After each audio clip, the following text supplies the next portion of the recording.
Hi.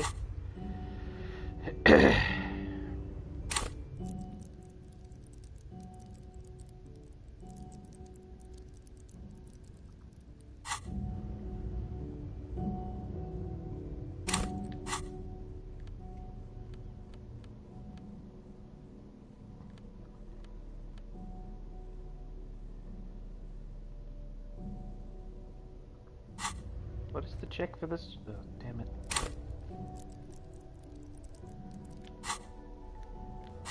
What is the check for this gentleman? Composure.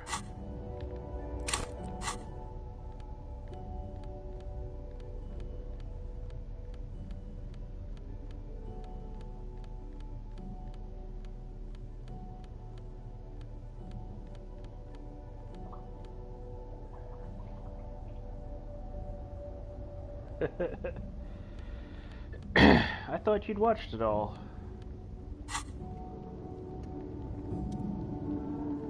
The gendarme returns. What do you need? Guessing these pots of gush belong to Cindy? Yeah, it's hers. She just sort of moved it all in a few months ago. She said if she's going to make truly radical art, she needs a suitably radical workspace. And I don't think she could afford rent at an actual studio. Do you like her art? Oh, sure. It's definitely interesting, I would say. I guess you could call her latest stuff a sort of counter-bourgeoisie calligraphy. She's got a real taste for radical slogans. It's too bad she hasn't developed the theoretical foundation to do truly radical work. I think she'll get there, though. She's still looking for a subject equal to her ambitions. Now I'm wondering, what's the deal with this place? The deal? At a fundamental level, I guess you could call it the shattered bones of a dream crushed by capital. A feeble and hopelessly mixed metaphor. That's really good, Steban. You should save that for an essay. Well, I was, yes. I directed them to talk about Cindy, yes. Thanks, Uli. When the idea is sound, the words just sort of flow. Yes. Now keep developing the idea.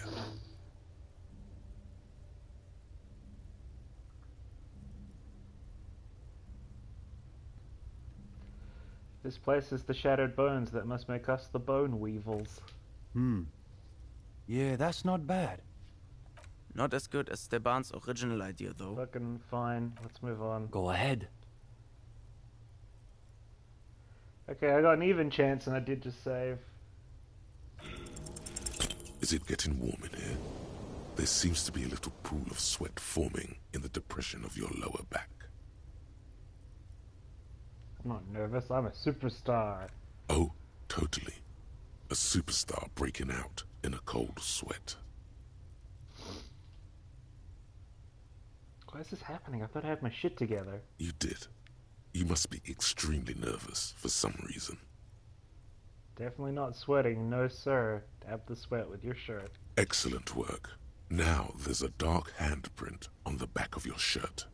Everyone will be able to see the evidence of your overactive sweat glands. I'm just trying to get the conversation to move forward. Why are you making me go through all of these? It's because I don't do well in interviews. No, you're terrible at them. The thought of everyone looking at you, judging you, makes you want to heave, frankly. Why am I getting so worked up? They're just a couple of kids. Let's be frank. They're probably way smarter than you. You bet they've read more books than you can even name. Of course, if you're nervous, it wouldn't hurt to read another book or two. The hardest part will just be working up the nerve to ask without soiling yourself. Everything all right, gendarme? You look a little green about the gills.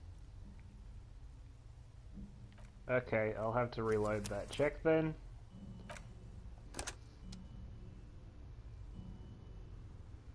Because it didn't give me anything new or fun to do, it just rerouted me back to the beginning of the check.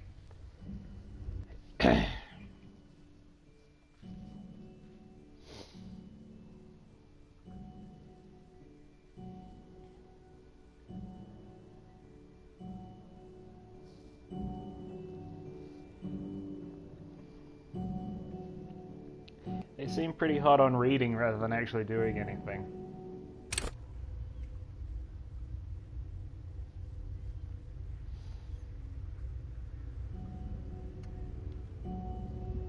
The gendarme returns. What do you need? Is it getting warm in here? I will say the interaction... Yeah, that's what it said. I will say the interactions between my failed checks and the sorry cop thought are really good, because I take morale damage for losing the check, but because I've got the sorry cop, it automatically heals my morale when I get a failed check, so... Basically, I take a point of damage and then instantly heal it.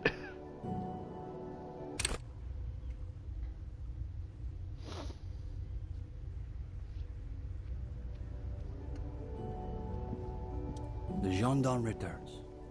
What do you need? Take a deep breath. You've done some reading these past few days, but you also know there's more to life than what you find in books. Now, chin up. You've got this. It's just the group I've been looking for. When do we start? Oh, you want to start now? Sure, we can manage that. You've caught him off balance. The momentum is already in your favor. Go ahead and take a seat.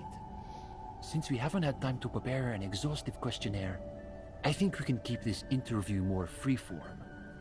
Why don't you tell us a bit about the books you're interested in, and we'll just see where the conversation goes.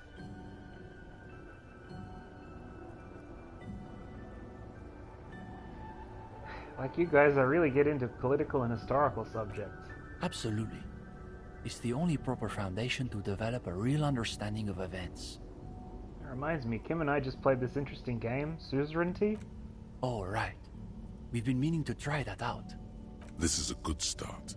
They're starting to loosen up. You feel relaxed and in control. Soon, you're engaged in a thoughtful back and forth about the relationship between theme and mechanics.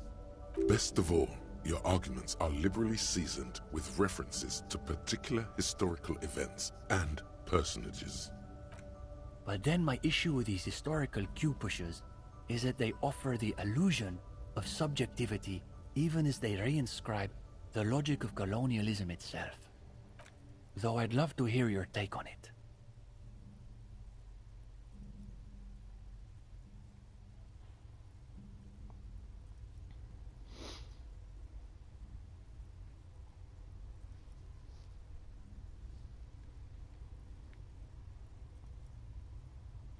But by allowing players to recreate historical events, like the introduction of cocaine to Safra, doesn't it force them to question what subjectivity means in a ludo-thematic context?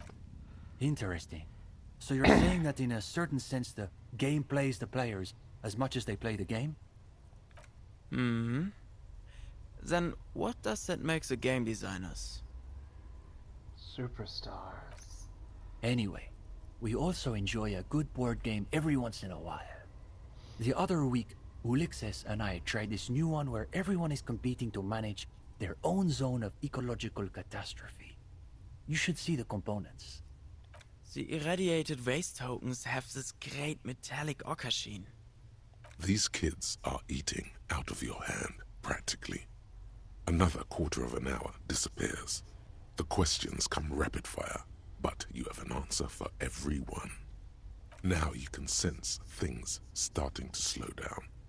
The interview must be reaching an inflection point.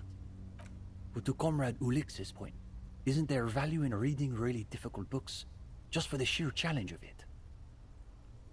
Listen, books are fine and all, but to be straight with you, they're no substitute for a real story. Okay, we'll bite. What sort of stories are we talking about? A real-life procedural, complete with gory details.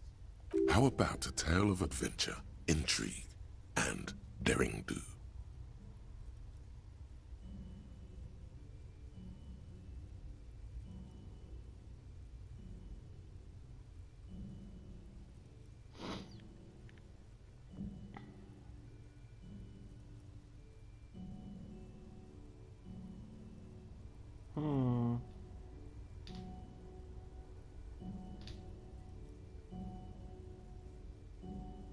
Tell you how I infiltrated the Wild Pines for my investigation. Sounds like old-fashioned revolutionary espionage. Let's see where this goes. Yes, I'm rather curious myself. Now you're getting somewhere. These boys aren't even bothering to contain their interest. They want to see how you weave the threads of this story together. Even the lieutenant seems engrossed, despite your revealing details of an RCM investigation. But I still don't see what the Lady Driver had to do with a strike standoff. In all fairness, the whole situation is rather complicated.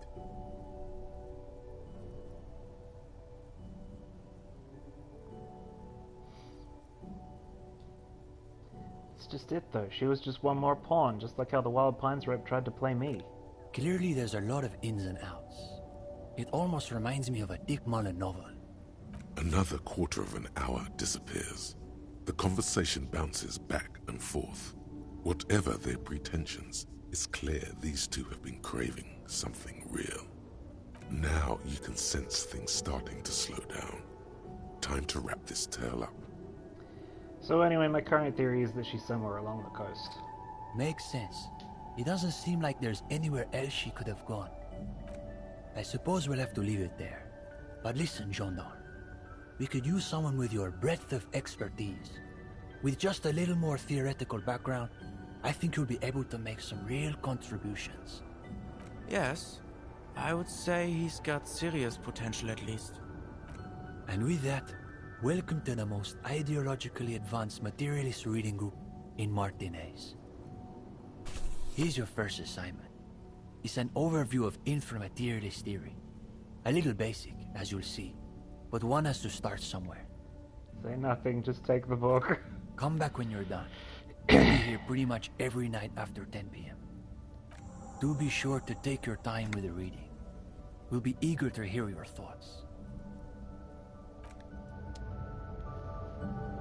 I did it.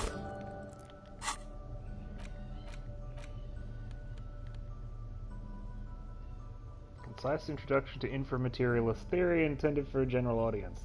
You can tell this particular copy has spent a lot of time in someone's back pocket. The cover of this pocket-sized volume features a swirl of orange, yellow, and green.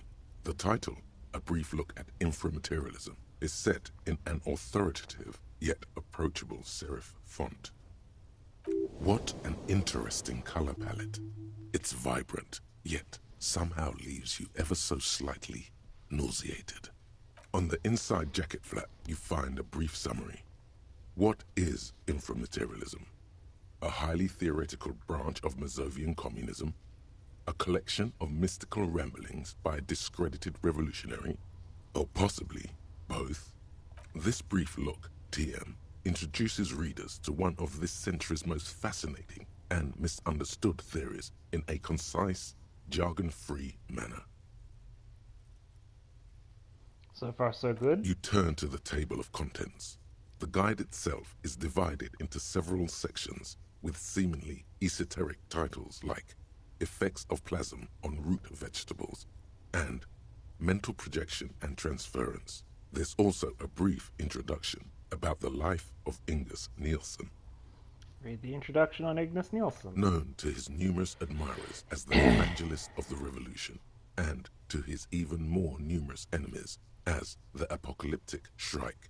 Ingus Nielsen remains one of the most controversial and fascinating figures to emerge in the years of the anti-centennial revolution, second only to Krasmazov himself. During his unparalleled life, he helped guide a revolution in one country and found a new state in another. Along the way, he committed some of the most notorious war crimes in an era famed for its atrocities. And yet, his most fascinating contribution to history may be the most overlooked. His theory of ideological plasm, from which his followers and successors developed the school of communism known as inframaterialism. Start reading the first chapter. If you're like most people, you probably believe that your thoughts reside in your brain, right? That's not right at all. Thoughts don't exist in the brain. They float through the air. Your brain is but a fish, swimming through them. I always thought I swam through them. Very interesting. And not so far removed from Ingus Nielsen's own theories. Why is the book talking to me? As Mazov's devoted comrade and leading theoretician, Nielsen was responsible for developing much of the intellectual foundation of communism. But his interests and speculations were famously wide-ranging. During his final years in exile, he produced, among other things, an early guide to home brewing, instructions for raising revolutionary children, plans for a universal pictographic language, and a detailed materialist critique of Dolores Day's chess strategy. A true man of ideas, equal to any of the great DeLorean polymaths. But one subject he returned to time and time again was the fundamental relationship between thoughts and matter. We may yet discover, he wrote in his notebooks, that under certain exceptional circumstances, the proletariat's embrace of historical materialism may be so fervent that their beliefs take form in the world of matter as a kind of revolutionary plasm. Okay. Stay with us a moment longer. What's more, Nielsen speculated that this plasm, when it becomes powerful enough, might begin to influence the material realities surrounding it. Hence the name, inframaterialism. Unfortunately, Nielsen passed away before he was able to develop these initial ideas into a full-fledged theory. That work was left to subsequent generations of communist theorists. Building on Nielsen's basic insight, these theorists reached a startling conclusion that a sufficiently revolutionary state might begin to exhibit certain extra-physical effects based on the amount of plasm generated by its citizens. So these people are saying that if enough people just believe in communism, it will come true? The actual theory is highly technical, but for the purposes of this brief look, TM, that's a fine working definition of the concept. That's because this is absolute idiocy, not even worth engaging with. That's an easy check for logic. No. There's something here. You can feel it. I'll just give it a few more pages. Inframaterialists divide the extra-physical effects of the revolutionary state by the level of plasm required to achieve them. At the lowest, or first level, revolutionary plasm is believed to stimulate or invigorate matter without altering its essential properties. How exactly does the plasm stimulate matter? To take one example, during the revolutionary period, many communard farmers in Grad reported extraordinary yields of certain root vegetables, most notably turnips. The difference in these yields was simply too great to be accounted for by mere climate or soil conditions. The only reasonable explanation, inframaterialists argue, is the high level of revolutionary plasm emanating from the commune itself. Even today, in parts of the SRV, there are collective farms whose root vegetable yields exceed those thought possible by capitalist agronomists. Who's to say the farmers aren't just cooking the books? Sounds like obvious SRV propaganda. It's also been postulated that plasm may account for the remarkably full and manly facial hair observed on some communist males. Stroke your bare chin. Don't, it's embarrassing. Of course, inframaterialists argue that revolutionary plasm may stimulate human physiology in other ways as well. In fact, reports from the revolutionary period claim that the most radically devoted communards were able to engage in vigorous intercourse for up to 8 hours at a time. 8 hours? There's no way. Your equipment would be mashed to jelly. That's an endurance failure. No wonder the communards couldn't shoot straight. They were too shagged out. Hyperproductive vegetables and ultra-horny communards are fine, but this theory hasn't quite gotten strange enough for you. And on that note, you feel like you've gotten the general idea of inframaterialism, enough to carry on a basic conversation at least. But If you'd like to go even deeper into some of the more speculative aspects of the theory, you could always read further. Of course you want to go deeper. What else are you here for? The book fits quite snugly into your palm. It would also fit comfortably into a jacket pocket. Keep You reading. flip forward a few pages until you come upon a chapter titled When a community has achieved a sufficiently high degree of revolutionary fervor, inframaterialists believe that second-level effects may be observed. At this second level, certain hyper-revolutionary individuals may even develop the ability to extend their thoughts into material space and vice versa. So why do these effects only work for hyper-revolutionary communists? Because plasm has never been directly observed, the exact mechanism behind these effects remains entirely speculative. In other words, there's no evidence for any of this mind-reading stuff. Why are you getting hung up on mechanisms? Open your mind's aperture just a little wider. You're so close to true understanding. Let it go. This should be more than enough for a stimulating discussion. That said, if you're still yearning for more, you must. Everyone knows books save their best parts for the end. Finish the book. You breeze through the next several sections until you arrive at the final chapter, titled A Communism Above Reality. When a society's revolutionary fervor reaches the third and highest level, inframaterialist theoreticians have postulated that the laws of physics cease to be laws.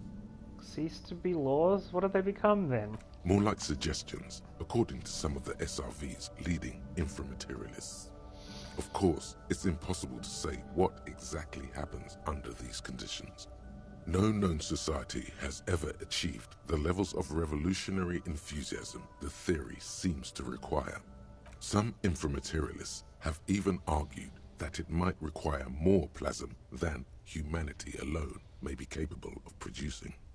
Wait, are there non-human sources of plasm? In the SRV, there have been attempts to organize certain species of aquatic mammals, as well as a few of the higher corvids. Hell yeah, communist crows! But, as of this writing, only human beings have demonstrated the intellectual capacity for revolutionary communism. You fucking cool that'd be? Fucking, communist cells full of crows? That'd be great. Has anyone ever gotten close to reaching the third level? There are numerous stories from Samara involving bandits or fascist mercenaries being levitated by farmers from the most ideologically advanced communes.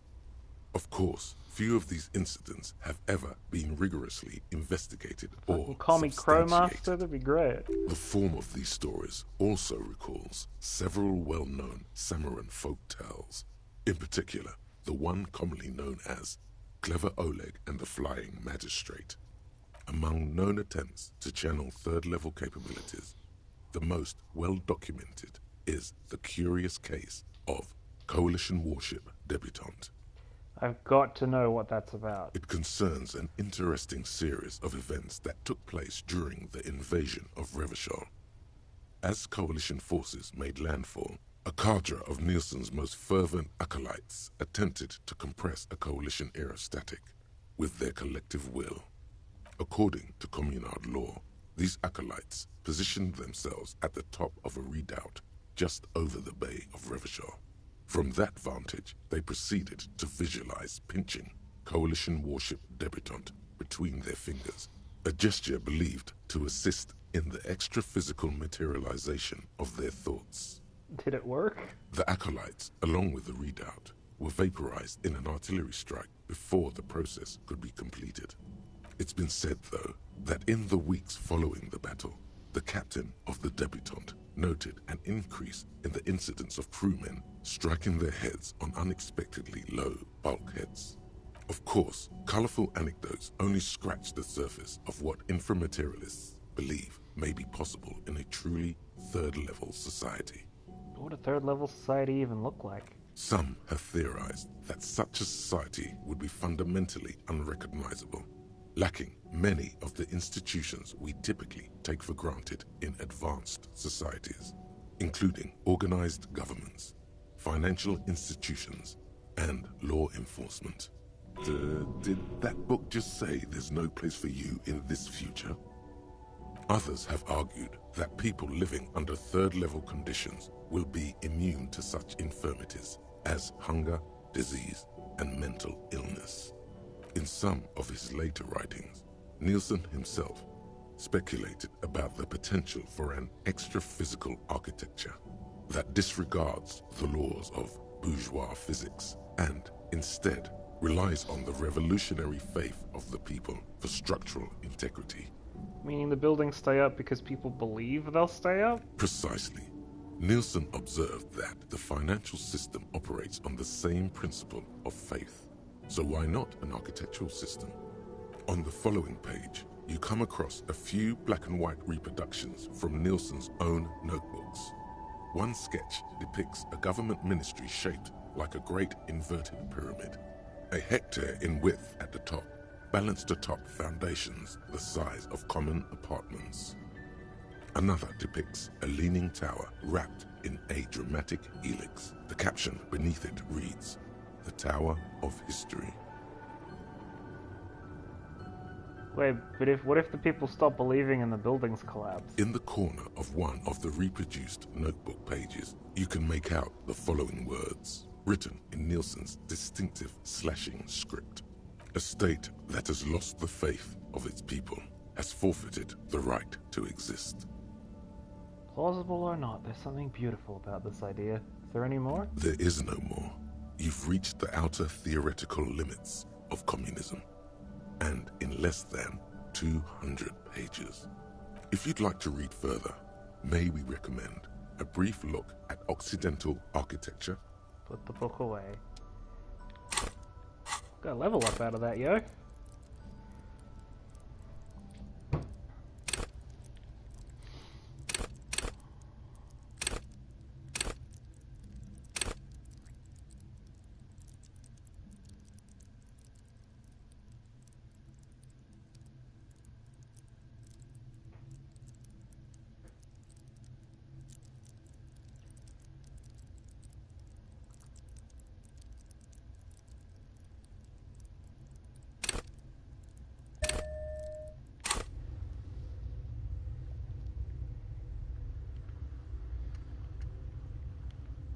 You're back. I'm ready. Let's talk inframaterialism. Yes. Let's get right to it. His companion leans forward, ready to jump in. They're impressed that you dove right into the most advanced parts of the theory. Half an hour evaporates, and the conversation is still wending its way toward new and unexpected places. But my question is, where does the RCM recruit all these hyper-revolutionaries to join this remote viewers division?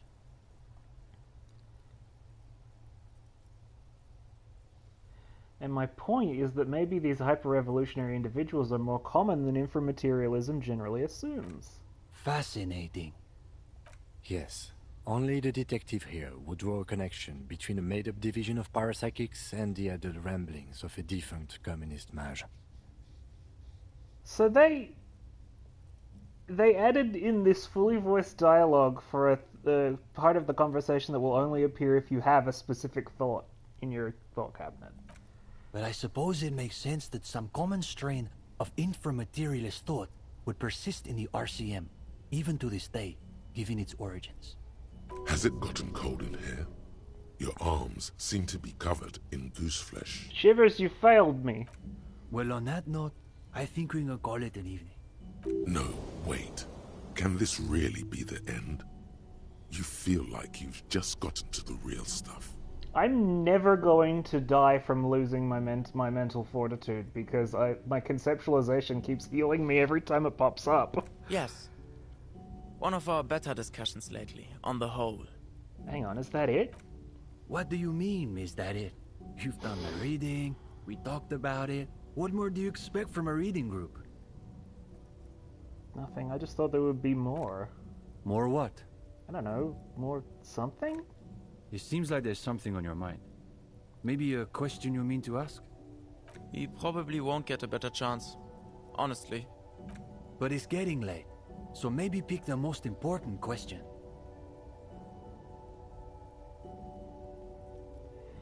Kim, what should I ask? Detective, how should I know what questions you have about communism? I need a minute to think about it. Come on. We have things to do in the morning. Oh, it's a 28% chance, though.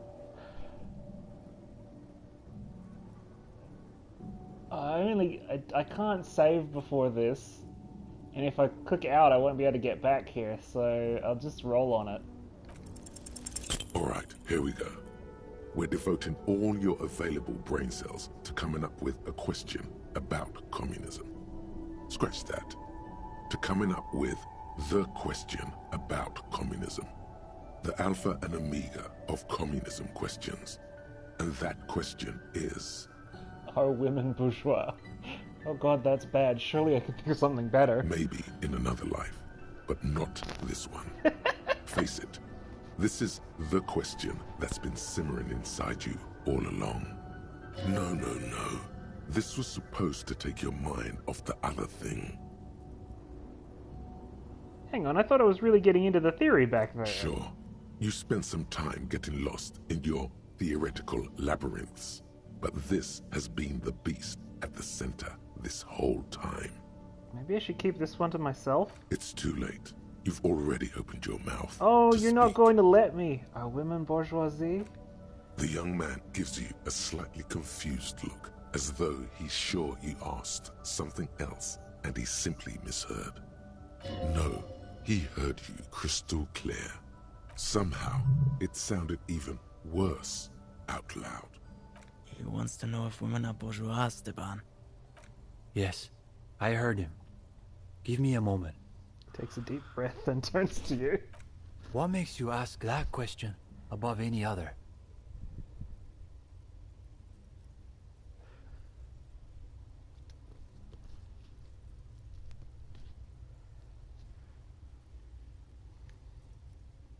I don't know, it's just what my brain told me to say.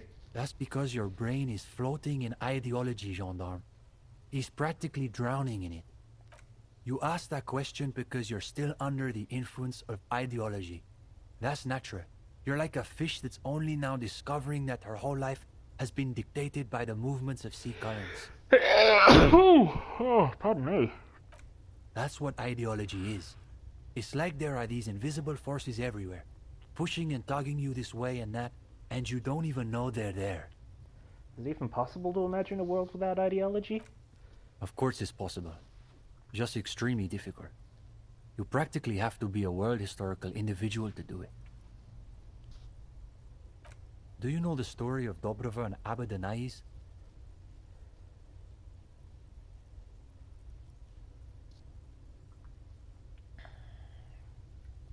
I don't know what you're talking about. Who are they?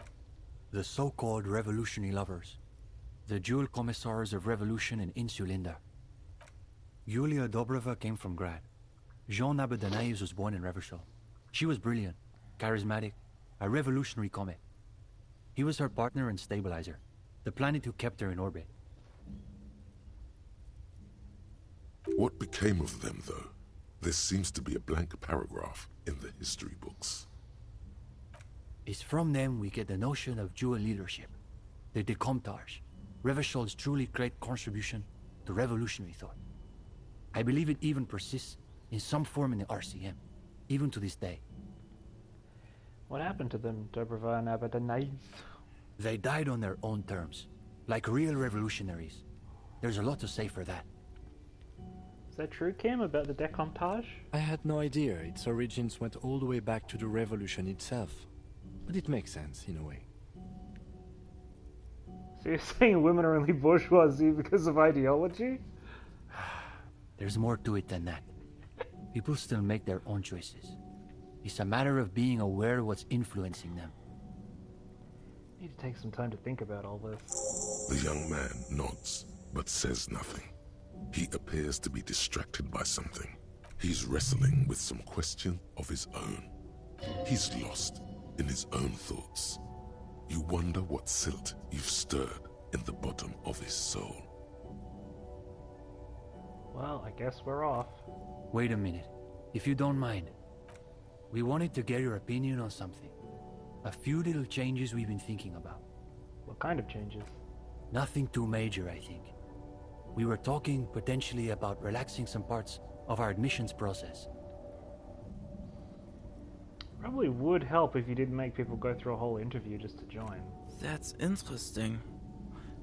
I thought people loved group interviews.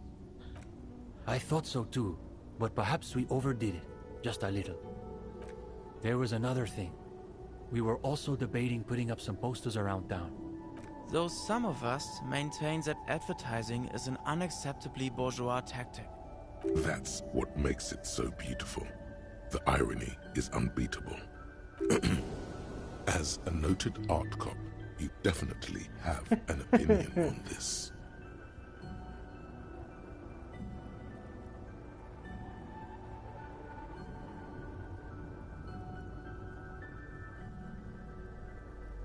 Think of it this way, you're appropriating bourgeoisie methods for revolutionary ends. Oh, I like that. We're dismantling the structures of capital with our own tools. It does sound pretty cool when you describe it like that. Plus, I've got the perfect place in mind. Put some more coffee on, Uli. We've got a long night ahead of us. We should probably get Cindy in here too. Oh, and Gendarme. One last thing. I've been thinking about what you asked before, about women, you know? Not that it's any of my business, but it sounds like this question is really tearing you up inside. It is tearing you up. It's like there's a tiny, hateful beast shredding your very soul. So, good luck with that, I guess. Okay. Is that it?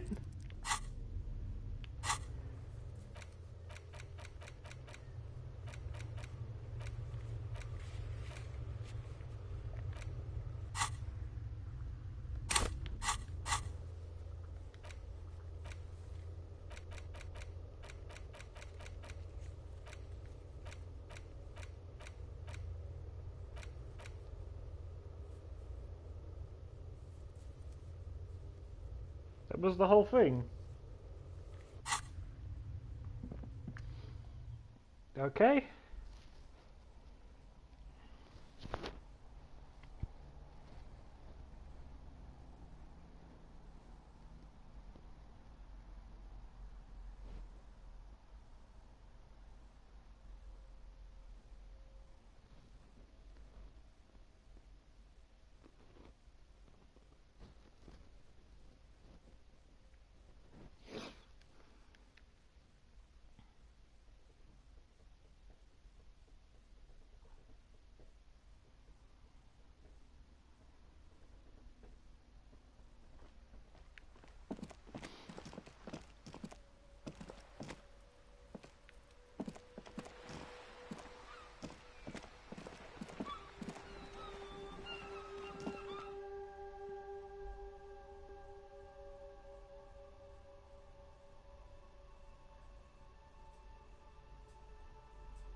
For some reason, the fast travel system is very futzy at times.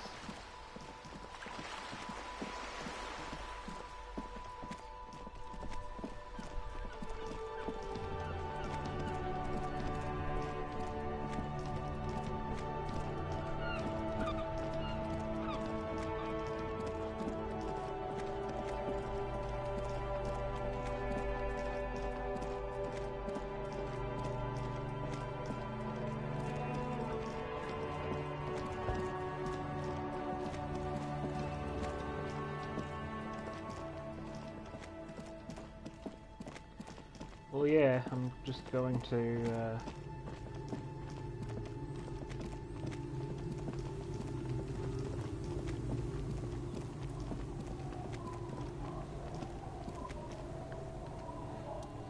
It's getting cold. This late in the night. Time to call it a day. Good night, Kim. Good night, officer. We'll meet in front of the shack in the morning.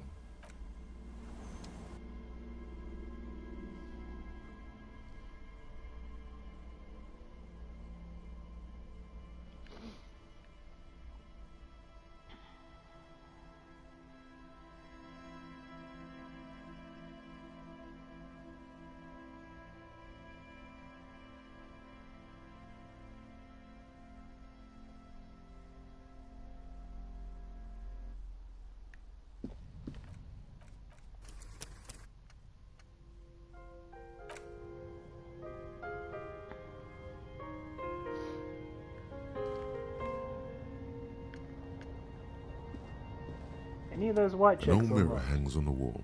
Nope. You see?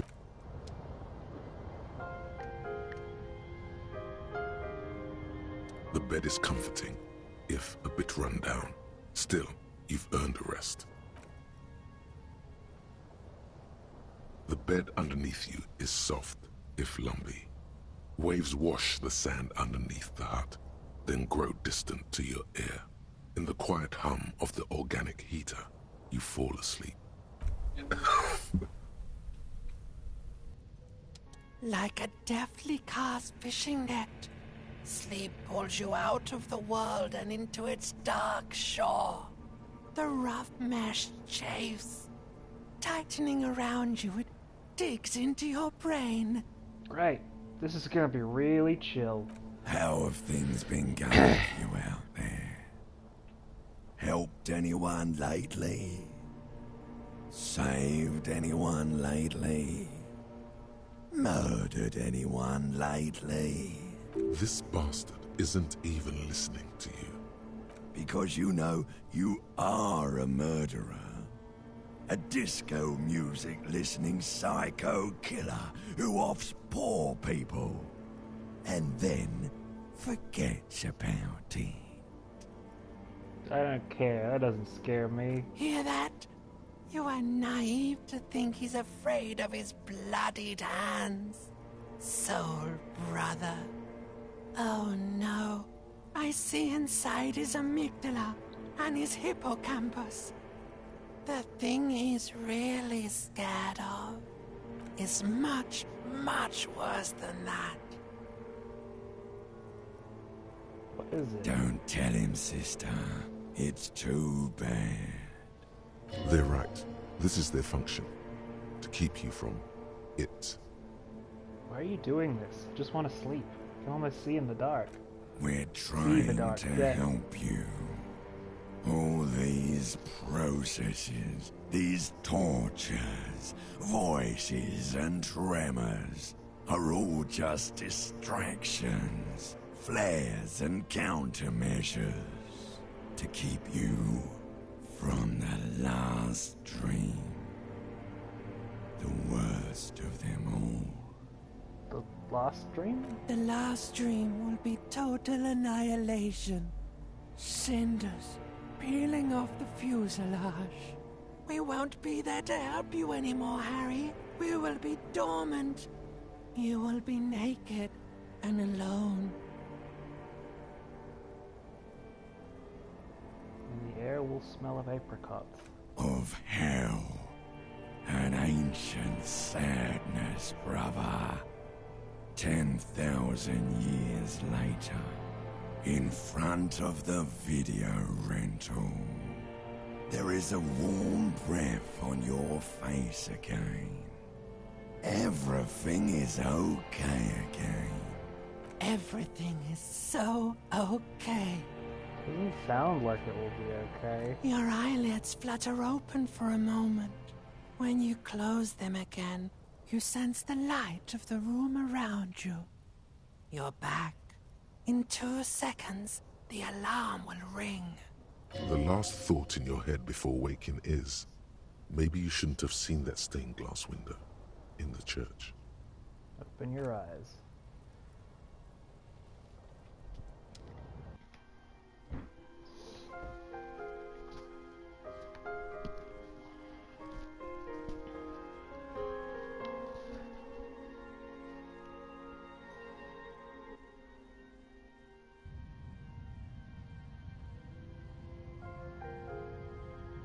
So probably this will be the last day.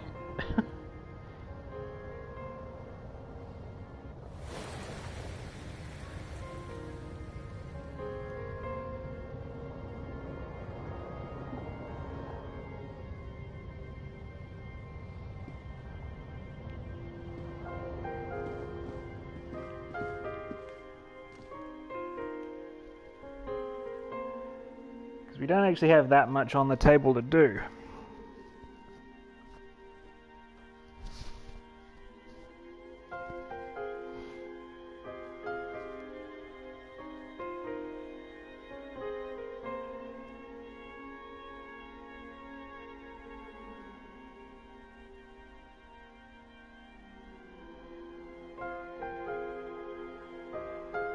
Like, I got a few people to check in and talk to, but, you know, aside from locking in that final part with Suna, I really don't know that we have much stuff.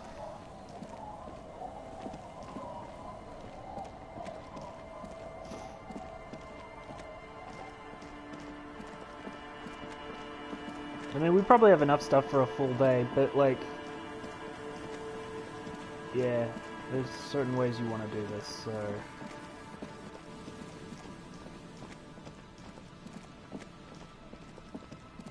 Start at the church.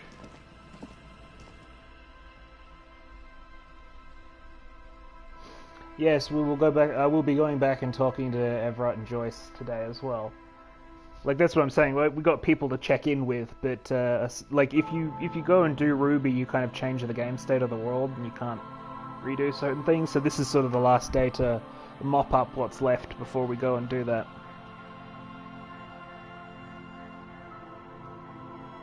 Yeah, that's what I'm saying. This is the cleanup day to finish up what's there to finish up. Alright, am I wearing my logic clothes? Rather, am I wearing all my logic clothes?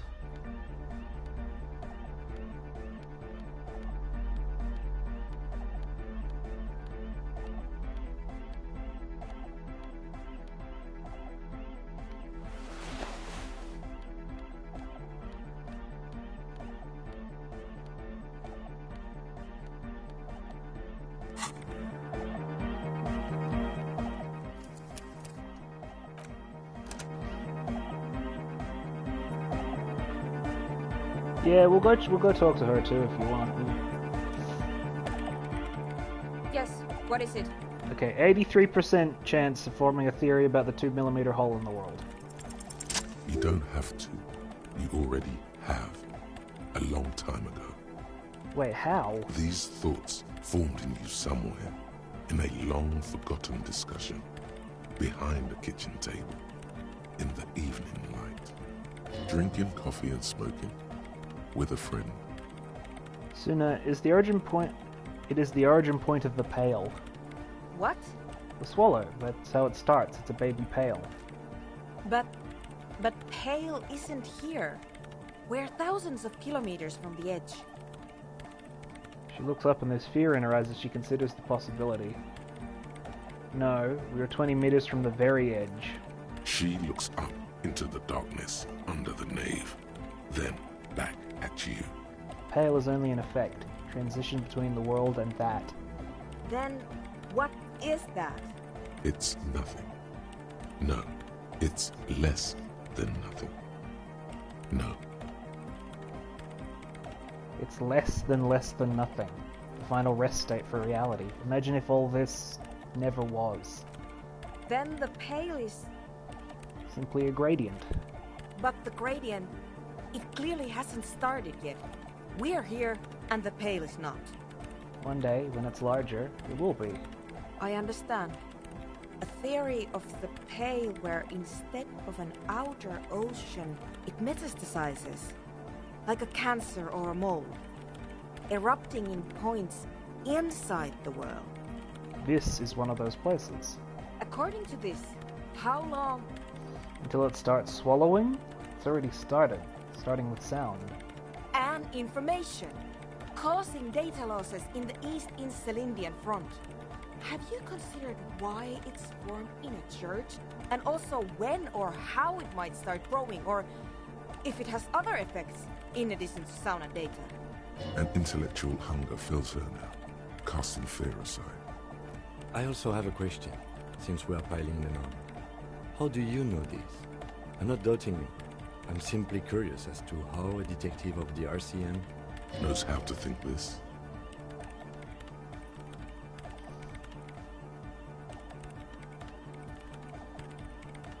All the failed businesses in the doomed commercial area? All the failure in Martinez? You think the presence of that puncture has somehow influenced the outcome of events here? Even say software development? She already made up her mind when she heard it. Some kind of great and uncaring force had to play a part. It wasn't only them. Yes, even the revolution was defeated here. I mean, a kind of anthroponetic history. I told the producers we need to go and move to a normal office building with amenities. But no, the artists like the milieu, the writers like the history.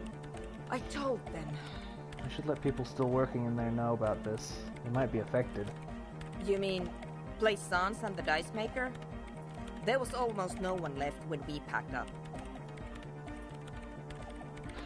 No, just the Dice Maker. I don't think Plaisance would survive this knowledge. Then go tell her. Didn't form in a church. The church formed around it. Of course! A pine wood sarcophagus. Or a containment facility of some kind. Built by the first settlers. Yes, acting on an instinctual level of religious practices we forgot. I have considered the same. The bad news is, there were 7 pinewood churches built in the first decade of provincial settlement. Most of them were burnt down during the revolution, or repurposed before, during the suzerain. I'm not saying all of them have one in them, but... Some of them might. A black grain hanging in the air. I think I've had this thought before. That's how I know. An amateur anthroponetic police officer. I'd like to say I've heard stranger things, but I'm not sure. This is a hell of a guess, however. Well worded, I might add. Yes, it is very interesting. But I wouldn't say you know. This is a guess. One that's going to have to be proved by anthroponetic scientists. One day all the world will be like that 2mm hole. She falls silent. The wind blows in through the hole in the stained glass window. Cold and moist. Thought gained cleaning out the rooms. I'm going to leave that out. But the rest? Some of this I can use to start to explain this to the rest of the team. Maybe I'll sound mad, but... Ma'am, you will certainly sound mad. One more thing. Maybe a club for anodic music isn't the worst thing you can erect around this particular point in space.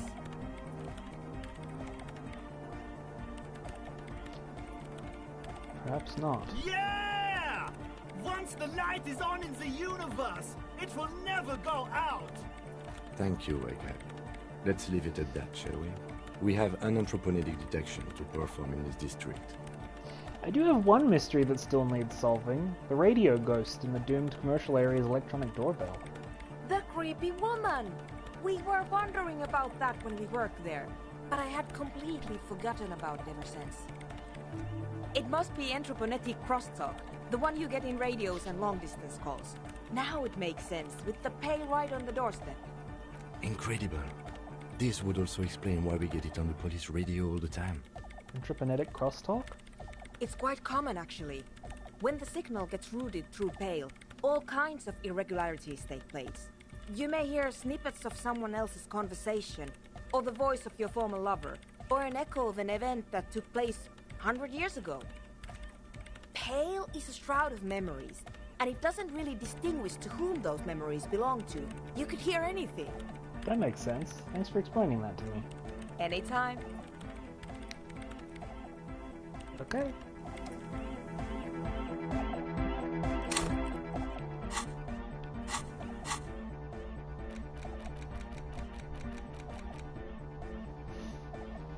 Someone's been walking around in your dreams lately looking for something. Tidying up, rearranging, storing away all the unrealized dreams, putting old pains in boxes. The worst nightmares have settled down for a while, a spot of light on the bedroom door after the dark. The fluttering of eyelids in the spring sun, a thought that arises only to disappear again, and yet there's a pattern emerging.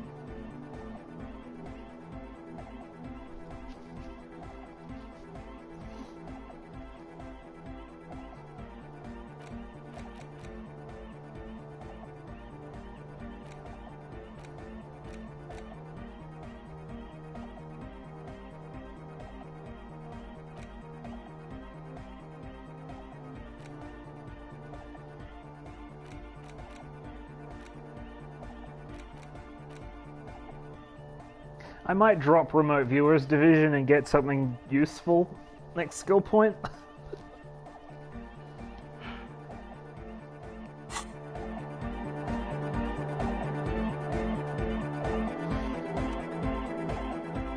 Oh, hey man, it's good to see you.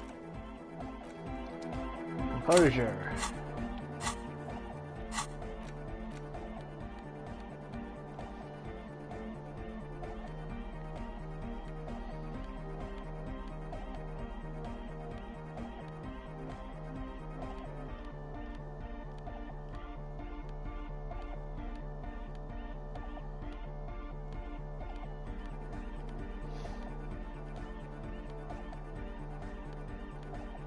Well, I really don't have anything that helps with that check.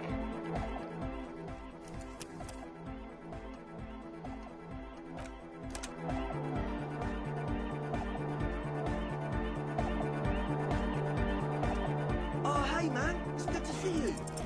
You close your eyes and dream of the shapes your body should form to bring this strange music into life.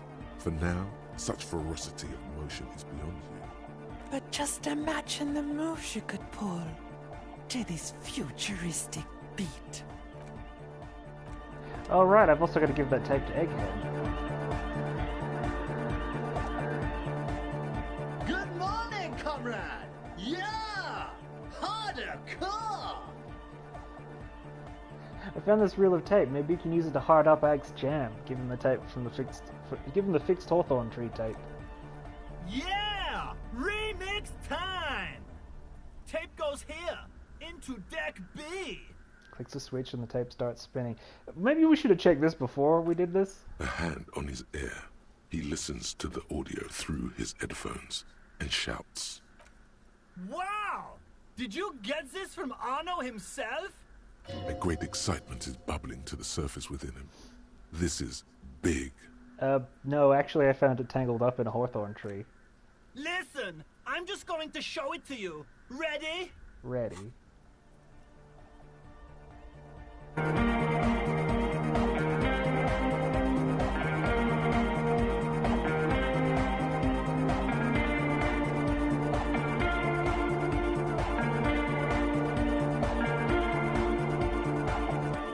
Wow! Here's that? The sides match perfectly!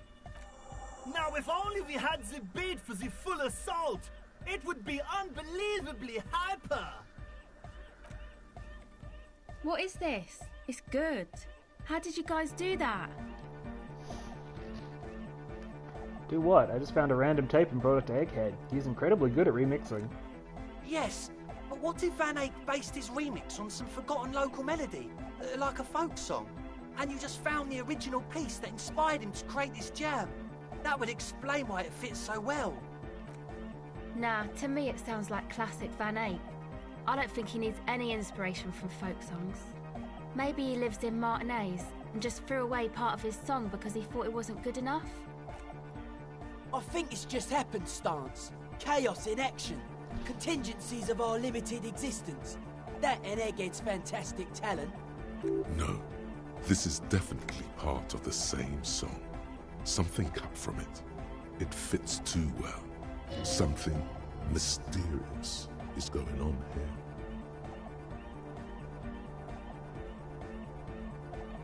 Cell's right, Van Eyck must live around here.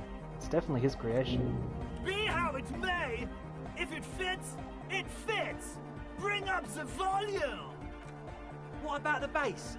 Do you have any ideas for that? Yeah, I remember. You said it needs more bass. What if we used that crazy sound assault from Suna's experiment, but contained it, tamed it, made it pulse? But how? What about that compressor Andre was setting up to achieve some sort of parallel processing? Don't be too hard on yourself if you don't figure it out. I think the jam's already pretty ultra. But it could be hyper hardcore!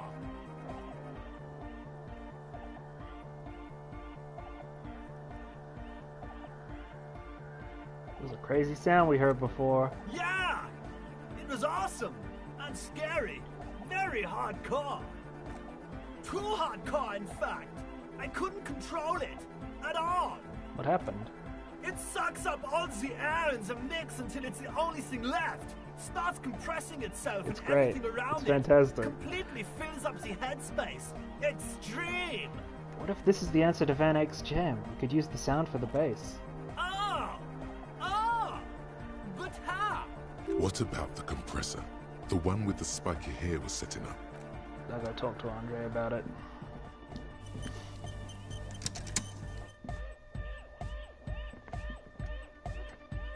Wait, I did just get a thought too. The question won't leave you. Why did the melody line from a broken and discarded tape fit perfectly into a song played by some speed freaks in a frozen tent? Can it be a coincidence? Maybe it's the hand of the man.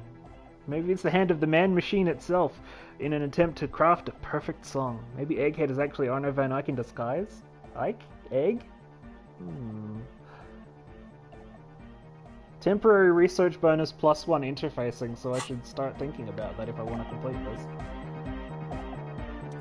Oh, hey man, it's good to see you. That did increase my chances, that unlocked the thing, and I'll go talk to the others, see if they got it in there. Welcome back. Nothing here. Yo, man. Nope.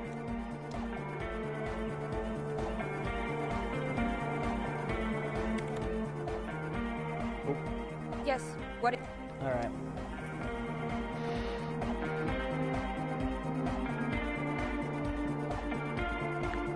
So I guess the next things we can do is there's some checks at Sealang we can deal with, and then we'll just wander around until we get a level up so I can start thinking about the Van Eyck thought.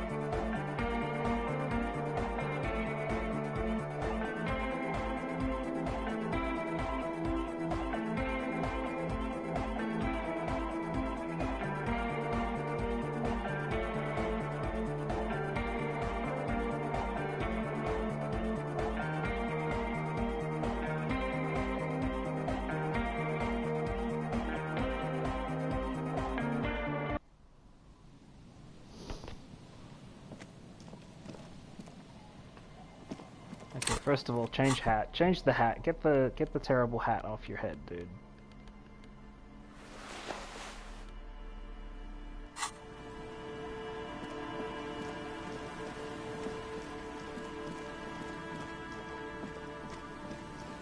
It's actually good that we have an entire day to do all this stuff. It means we'll probably get most of it done.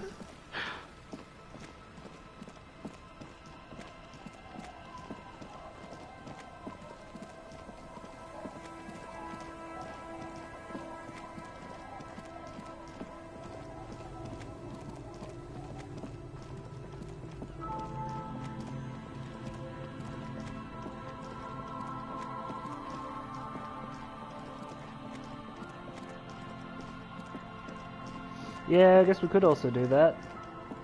We go. Well, you know, this is the sort of day to check to see if there's anything that's happening. So yeah, we'll go and take a look.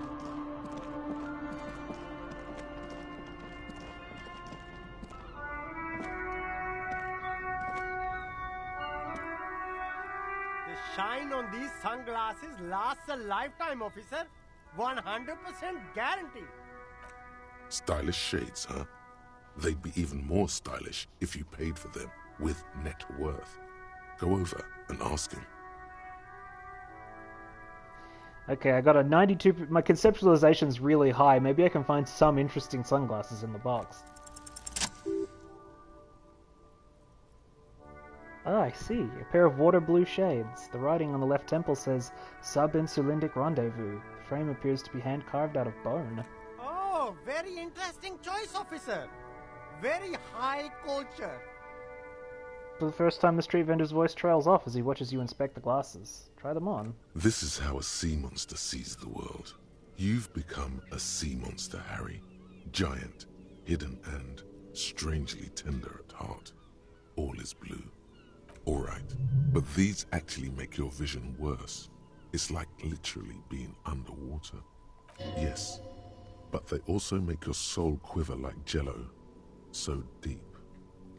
Wow, officer! You look so cool! The street vendor has picked up his pace again as you observe the world through deep-sea tinted lenses. And they can be yours for a mere 3 real. My regular customers have passed them all up because they've got no taste. But you found them. Kim, what about these?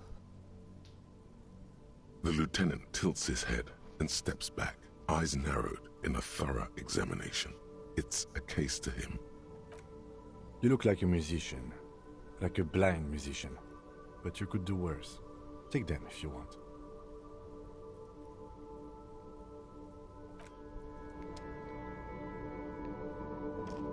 So wait, I can go back and talk to the tree. The gnarled hawthorn tree on... I'm not gonna punch the tree.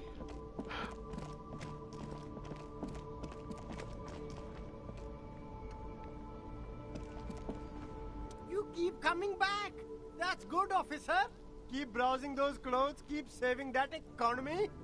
If he really wants to save the economy, he'd let you pay with net worth. Go over and ask him if you can. Find something worth salvaging from that pile of rags. 97% chance. Something cold grazes your hand. Synthetic and sleek. A windbreaker. Surf, it says, but also wind, summer, 100% waterproof, and sport. All in different typefaces. Good choice, officer. Mega sporty. And it's only $4.50 for you, sir.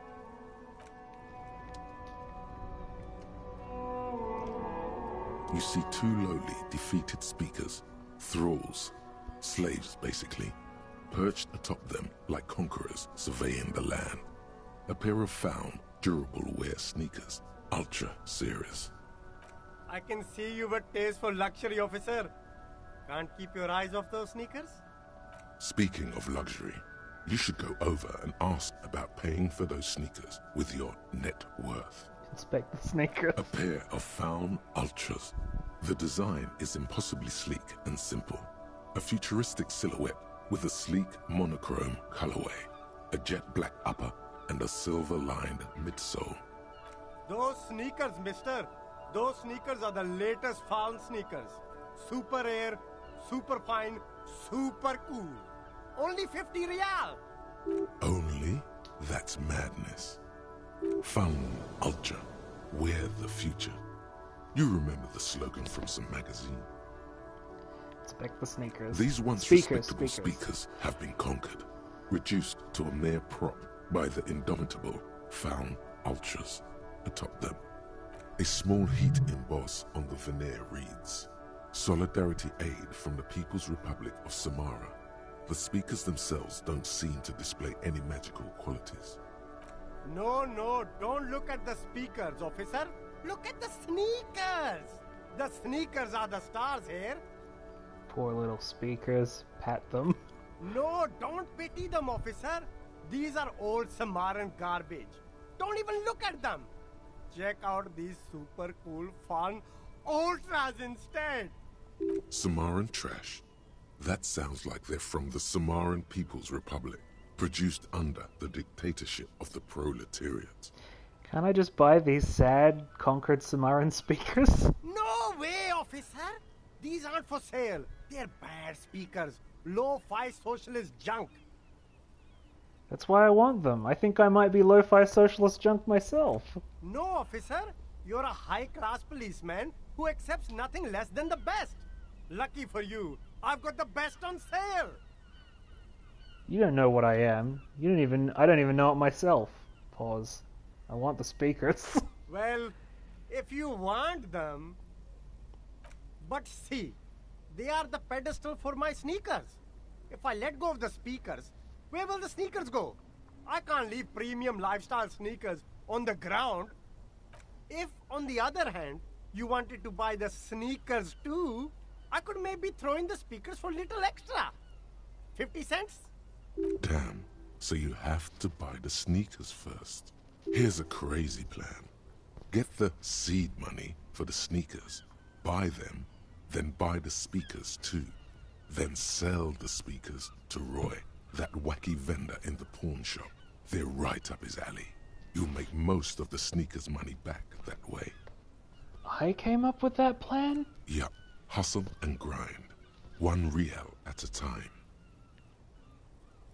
Okay, I will be doing that, because that sounds funny as fuck. Everything's still cool here, officer. What is the check with Salang there?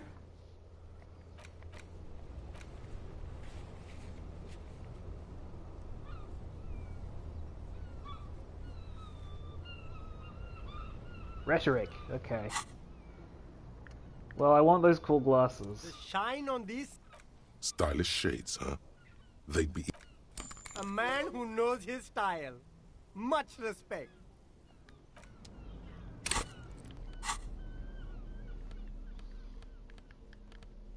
Oh, hell yeah. -1 perception, +1 inland empire. Sea monster soul. Truth is, you can't really see well through the darkened specs, but you feel truly tender in this newfound deep-sea plane. The two blue-tinted lenses sit in a bone-carved frame like they've always belonged there. Cool. That's what I get for sitting up. Yeah. Yeah! Yeah! Yeah!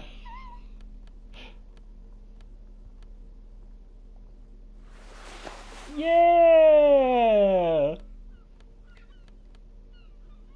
Woohoo!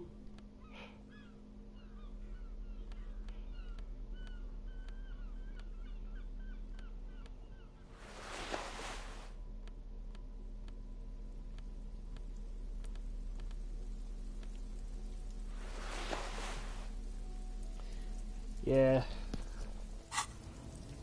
Now we're ready.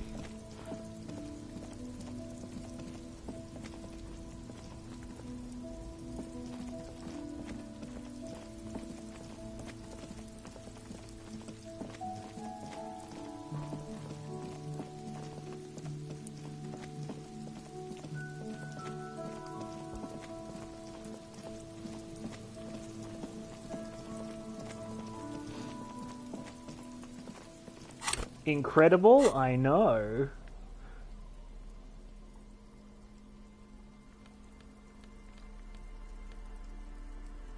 I think I almost have a full phone set now.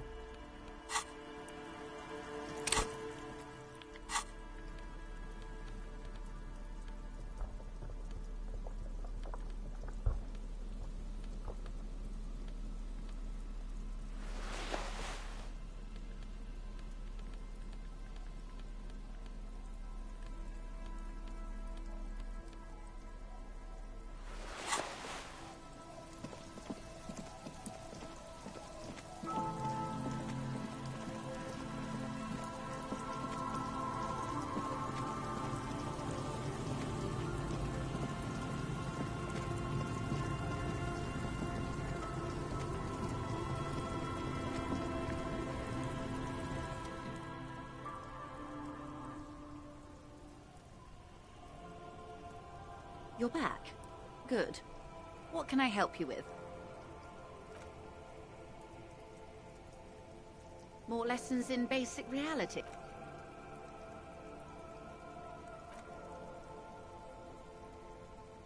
Man, this whole thing is a takeover.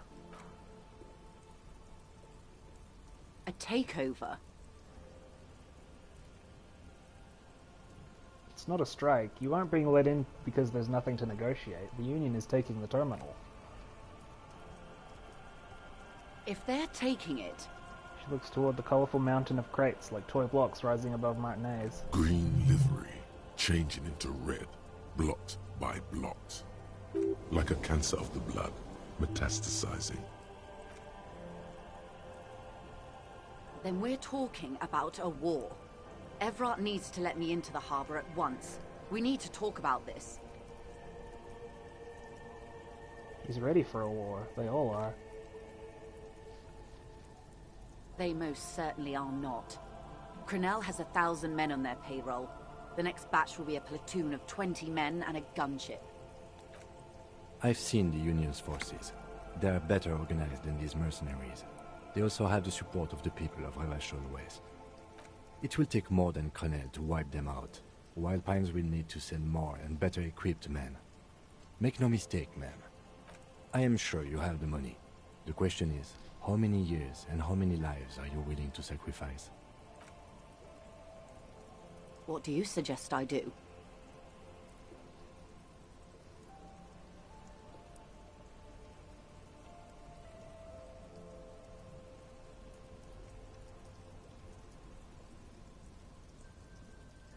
The workers should have the harbor!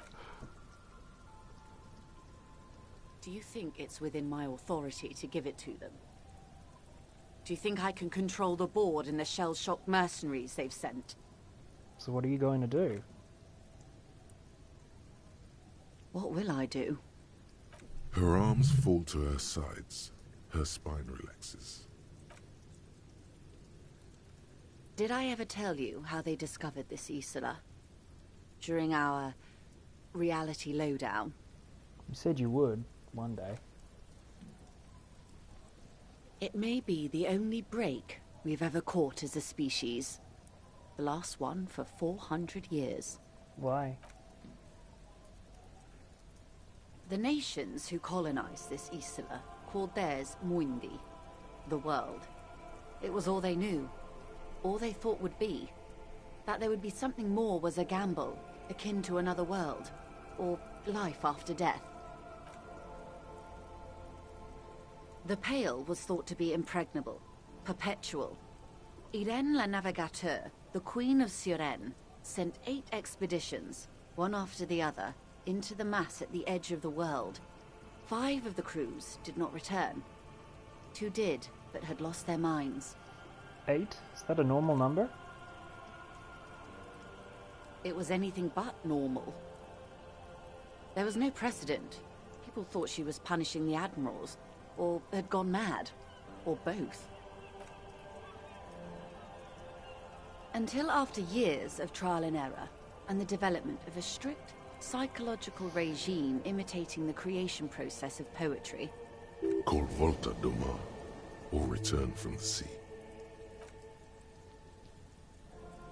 The 8th expedition returned sane and intact. They told of a new continent of matter. They told the Queen and her counselor, Dolores Day, that the Pale had begun to condense, day after day, hour after hour, minute after minute. Slowly raining down until it formed a vast ocean. The air is cold and scented with petrichor. This ocean? The phenomenon has never again been encountered. For a time, the crew thought they were experiencing a hallucination. The mass hand proclaimed, "Lancielinde, Lancielinde," the signal to wake up. But they could not. They were sane and conscious, as islands began to appear on the horizon. There are 78,000 uninhabited islands in the Insulindian archipelago, officer. The freckled face of God. You've thought it 1,000,000 times. After life, death. After death, life again. After the world, the Pale. After the Pale, the world again. A total shift in human comprehension of reality. On the second day, a great skua was shot down above the flagship Lizargique. The bird was preserved and brought back, along with pollen. 4 years later, the Queen's Counsellor was proclaimed Her Innocence Dolores Day, the elected world spirit. The age of humanism, internationalism, and parliamentary rule followed. We were high. And this was the last break we got? The nations of Mundi proceeded to discover 5 more Isolae. Or they discovered us. All in the rush of the great inter-Islary reconnection.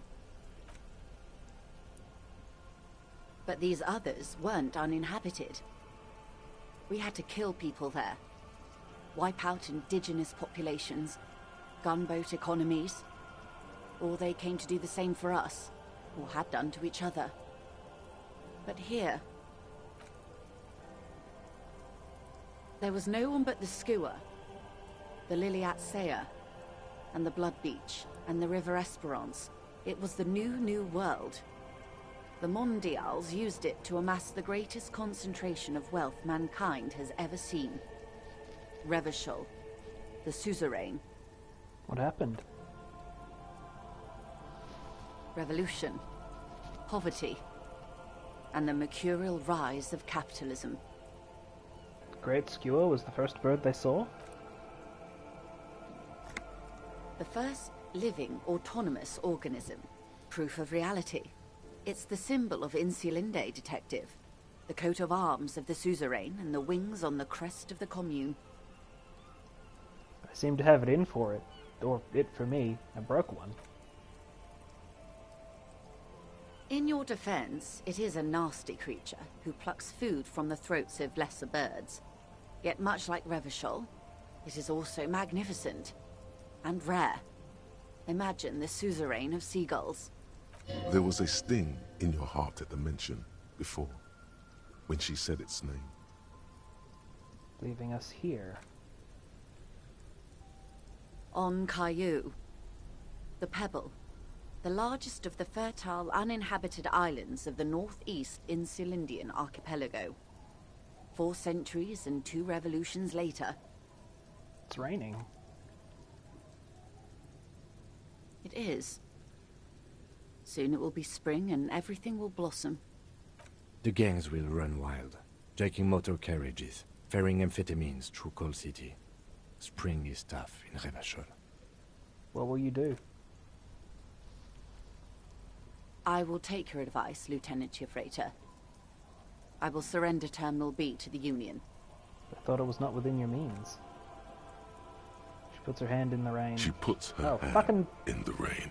She's silent for a second. We will see. Ma'am, this may well unravel property law this side of the river.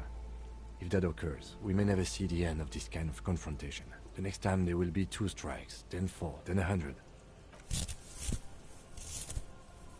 What happens will happen. She takes the end of her rain-slick hand and starts untying the knot.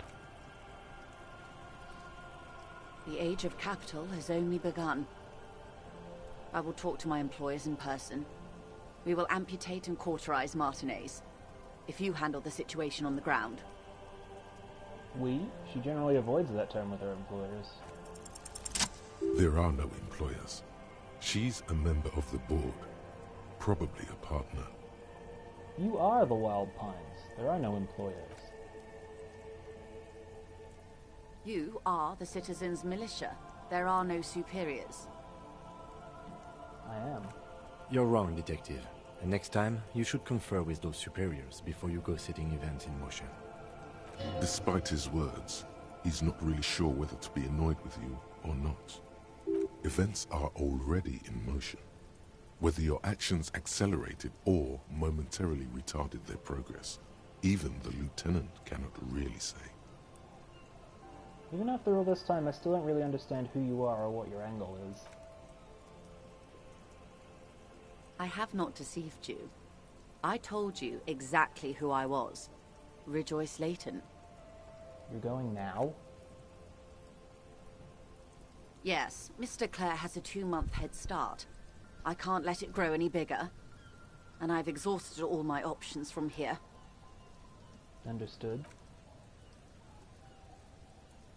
Keep the peace, and I will keep my end of the bargain. How far along is Crenel's investigation? A confrontation is imminent. They have followed in your footsteps. As your investigation reaches a climax, so does theirs. They are your shadow. Arm yourselves. Armor yourselves. Protect their targets. Violence may be unavoidable, but we can limit the casualties. When will they make their move? Where? Soon. I do not know precisely. They have cut off all communication, you see. They know I've been feeding you information. One last thing, Lieutenant Dubois. I've given the matter much thought and come to this conclusion. You're not an amnesiac. You're insane. I know, because I, too, am insane. I just hide my illness better. And I'm rich. You're over-radiated? I'm overexposed, baby. My travels take me through the Pale dozens of times a year. I've got the longing. And I've got it bad. She would die to return to it. The Pale. The past. Anything one can return to. Maybe you keep your shit together. The same strict psychological regimen the 8th Admiral developed when he crossed the Pale and discovered this Isola. The Volta do Mar. It's used by inter-Islary travelers and other troubled souls, even to this day. You could use a little of it yourself. Isn't everybody a little insane? No, Detective. No one's as insane as you. Don't worry, madame. I am very sane. Goodbye, Joyce L. Messier. Secret task complete. Find solution to the strike deadlock. They will strike soon. The lieutenant watches her boat grow smaller on the bay, its white sails fluttering. With worry in his eyes, he does not know if it was the right thing to do, but he doesn't say anything.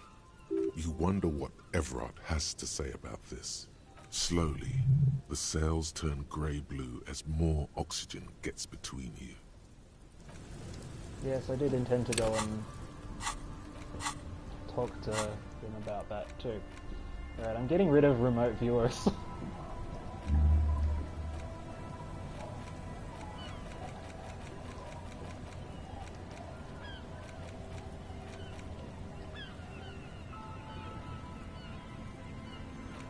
Man, now I've got all these...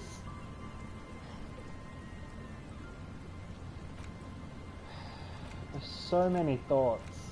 Okay, so apparently the big...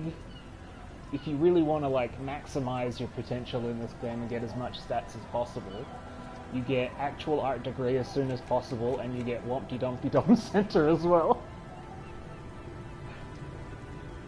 Because they both give you experience based on intelligence checks, like conceptualization. Double getting the Arno van Eyck thought.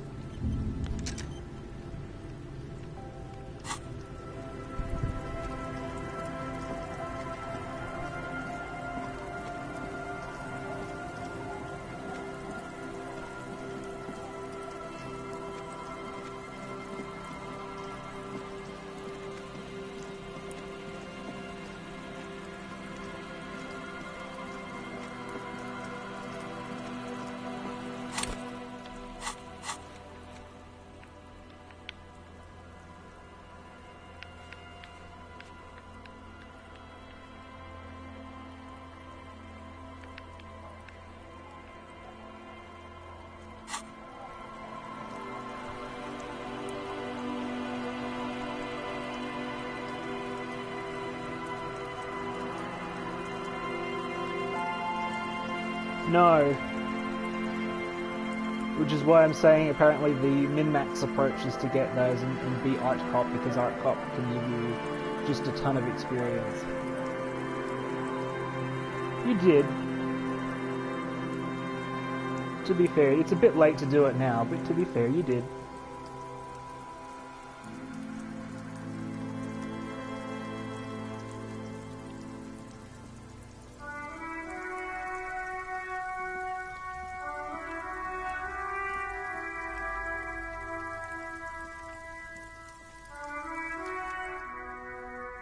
Oh, look. It's the cop who turned me into a bad person. No, I'm not going to be able to do that white check. We don't know yet.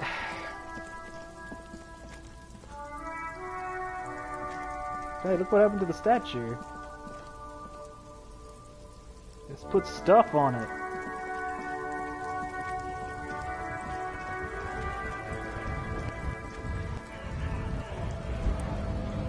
Right to work! Nothing.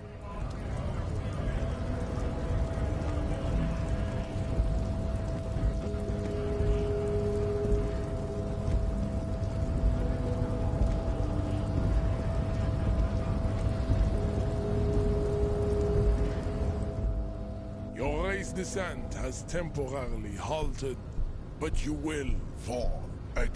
No. I have a white check to internalize racism, but I'm not going to do that. That's not where I... No. No, I'm not going to get the racist thought. On my very first playthrough, where I didn't know what I was doing, like, long ago, I actually didn't do that because I didn't know there was any other way into the harbour. That sucks.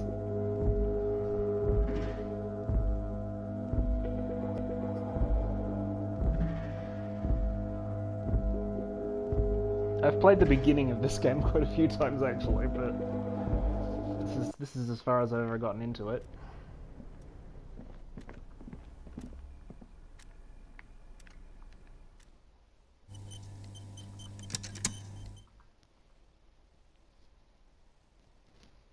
Well, it's literally become a racist.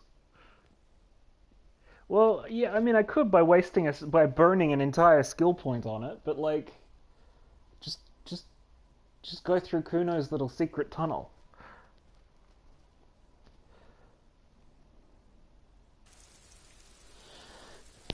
Or beat up Measurehead. They're both much funnier.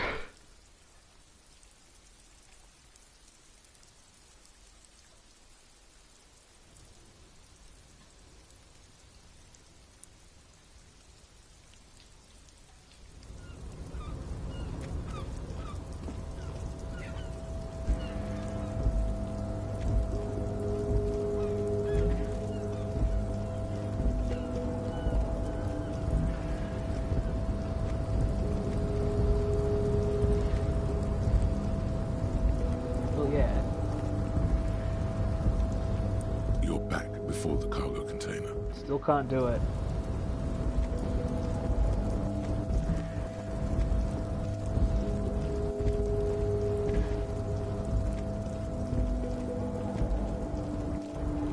Jesus, Harry, what are you wearing?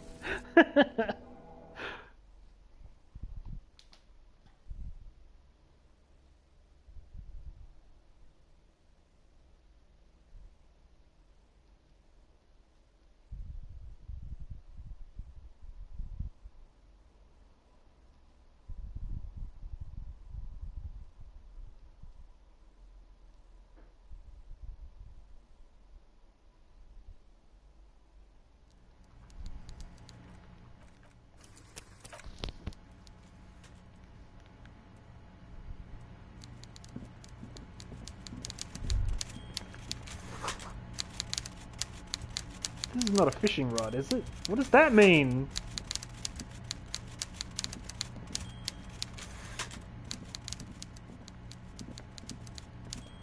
Why did the camera zoom in there?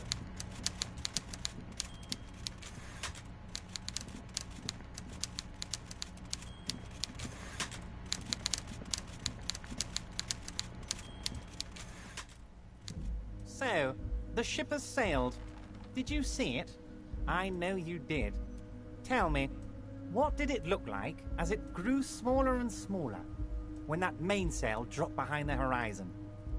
There's a mean little light in its eyes. Did it look like a germ? Did it look like a piece of bacteria? His tone is totally different now. The jolly man of the people is gone, and so is the smile. You get a sinking feeling. No, it looked like a boat sailing away from the coast. No need to be overly dramatic. You wanted us to relay all this information to her. That this is a takeover? That I want a war? God, I hope you also told her about the drug trade. They absolutely hate getting their hands dirty with that. You can kill 1 million people, but if you do something the police doesn't like, well, then you're out of the yacht club. Goodbye, you inhuman fuck.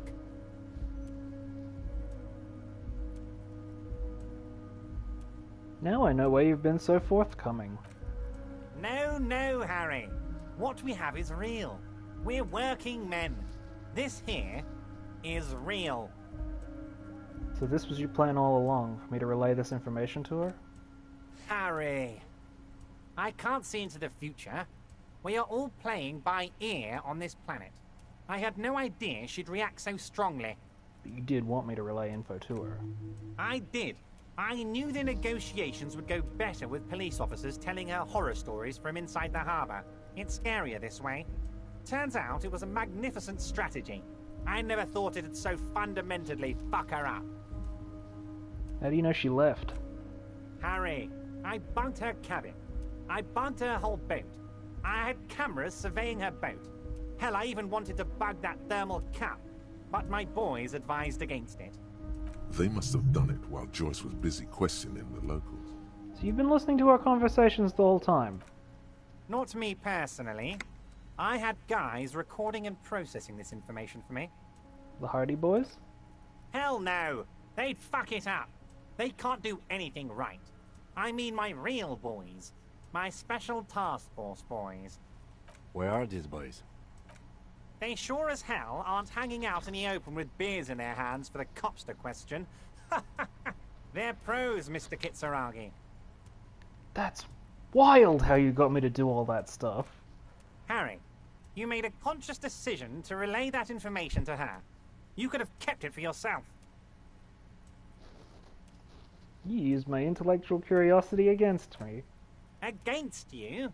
Oh, Harry, I'd like to think I used it for you. It was interesting. No arguing against that. But she told me a beautiful story about the discovery of the Insulinde. Of course she did. Rich people have the best stories. About all the interesting things they've done and seen. All the beautiful places they've been to. It's just sentimentalism. She can afford to be sentimental, and she can afford to lose as well. It saddens him that she can. Sours it, but only a tiny bit. So what's going to happen now? What was always going to happen? We take the harbour and she fucks off to Ozon, uncorks a bottle of wine, calls her partners, and says they need to distance themselves from this nasty business before the big shit spinner splashes everyone.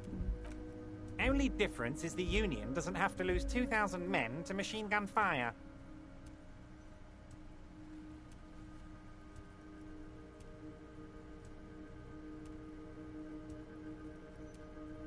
You could have just told me. I would have been on board. Harry, when I need to tell people, I might as well do it myself. That's why I like initiative, and inspiring initiative. It's more natural that way. And safer too. You never know who you can trust. You knew something big, and you wanted to see what happens when you tell someone. So you told her. Anyone who's ever been close to power will tell you, inside information is the sweetest thing in the world. It's better than money, it's better than pussy. Money only makes you special for some salesmen. Pussy only makes you special for yourself. Information makes you special for all mankind. It's the ticket to history. Hmm. Right on, Harry. What you did was participate in history. When history calls, you have to pick up. You had no choice. None of us ever do. A hard disco cop like you, I knew you weren't one to resist temptation. You know what, Detective? I am going to leave this out of my report, and I suggest you leave it out of yours, too. Just look at the three of us. The three careless boyaderos. Good times, good times. So what now? Now there's a whole lot of work to do. For me and for you. I suppose there was a reason you came here, so let's get to it. What can I help my best friend and comrade with today? Look, my gun. My. She's quite the looker, Harry. You can't imagine how pleased I am the two of you are reunited. Tell me, was it difficult to convince the pigs to give it up? The important thing is I got my gun back. I guess you're right, Harry. I appreciate you coming back to report on your progress. Now, what can Everard Clare do for you? What's in the container that's outside your office? My dear Harry, there are literally millions of containers in this harbour. I couldn't possibly remember what's in all of them. There's something special about it. It was attached to the Kvalsund crane. Harry, you smooth-talking son of a bitch. Time is a precious resource, and I don't have enough of it to count containers with you. Smooth talking. Maybe that's the way to go about opening the container. You should at least try convincing it. God, I hope that works! Holy shit, I hope that works so much. Okay. I got another point. What do I want to put it into?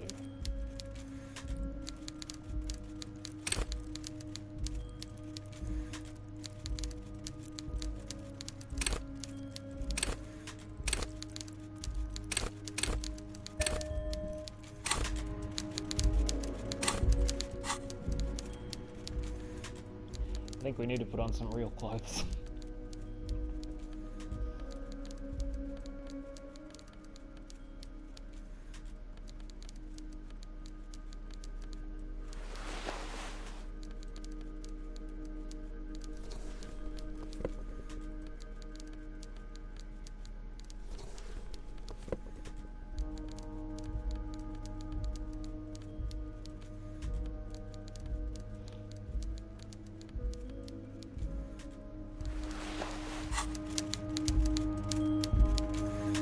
I love that the entire game's gone by and we have not once been able to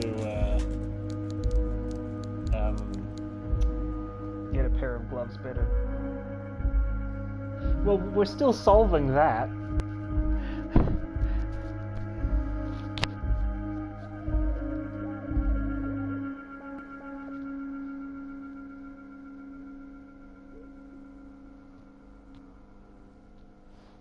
But we've officially locked out the possibility that the hanging had any fucking thing to do with it.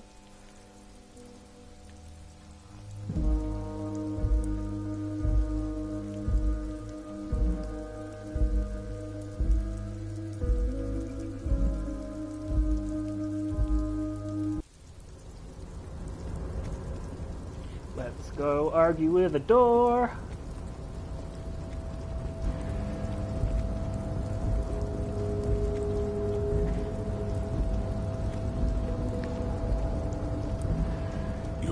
Before the cargo yes, container. yes, yes! Its draw has not lessened since you were last hit. Persuade the door to open. It's a rhetoric check, so ding.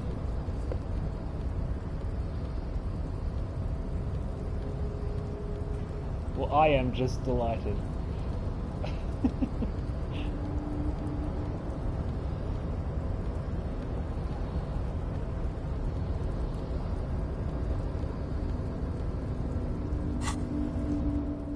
Wait, out of my clothes, am I wearing anything that minuses rhetoric?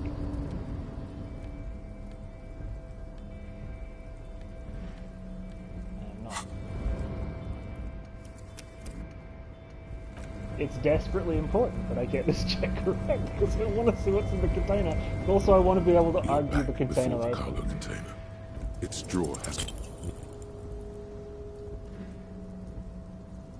Why are you even trying to open a door with rhetoric? Because getting physical wasn't an option. Because what wasn't an option? Using my body over my wits. Now is not the time to get philosophical, detective. You can do that after. I'm getting into that fucking container. I don't care if I gotta save scum to do it.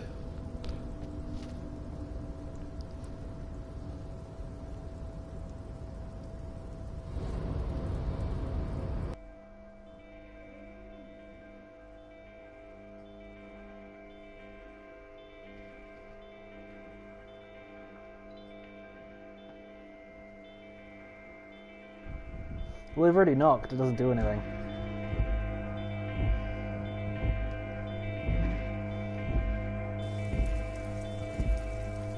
I just want Kim to be really freaked out when I argue the torrent opening.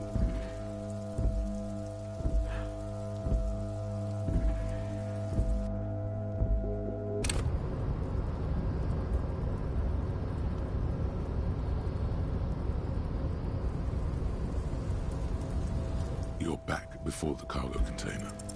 Despite the dirt that surrounds and trails you, a beacon of light emerges from deep within you. Hello? Is anybody in there? The door stands silent. Satisfied, detective? A wry smile crosses the lieutenant's face. Try again. There's someone in there. I'd like to talk with you. Just like that, you hear a click, then a rattle. Some mechanism unlocks itself inside the door. Ahoy! Come on in! You can't be serious.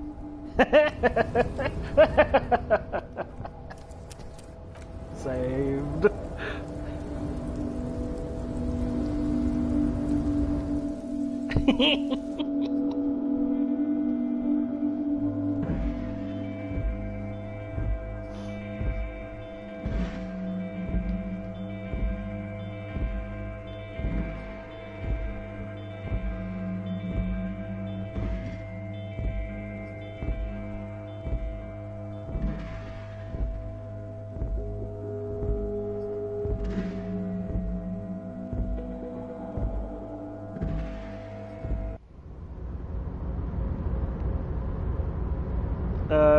Excuse me? What's going on here? The man stands at the far end of the shipping container. It's hard to say anything more about him. You cannot make out any of his details, but you do feel the overwhelming presence of Capital. The feeling causes all the hairs on your body to stand at attention, like soldiers preparing for review. Squint. Something's amiss. The light beams bend around his face and scatter in 1,000 directions. It seems the laws of physics do not apply here. They are suspended, distorted, and echo.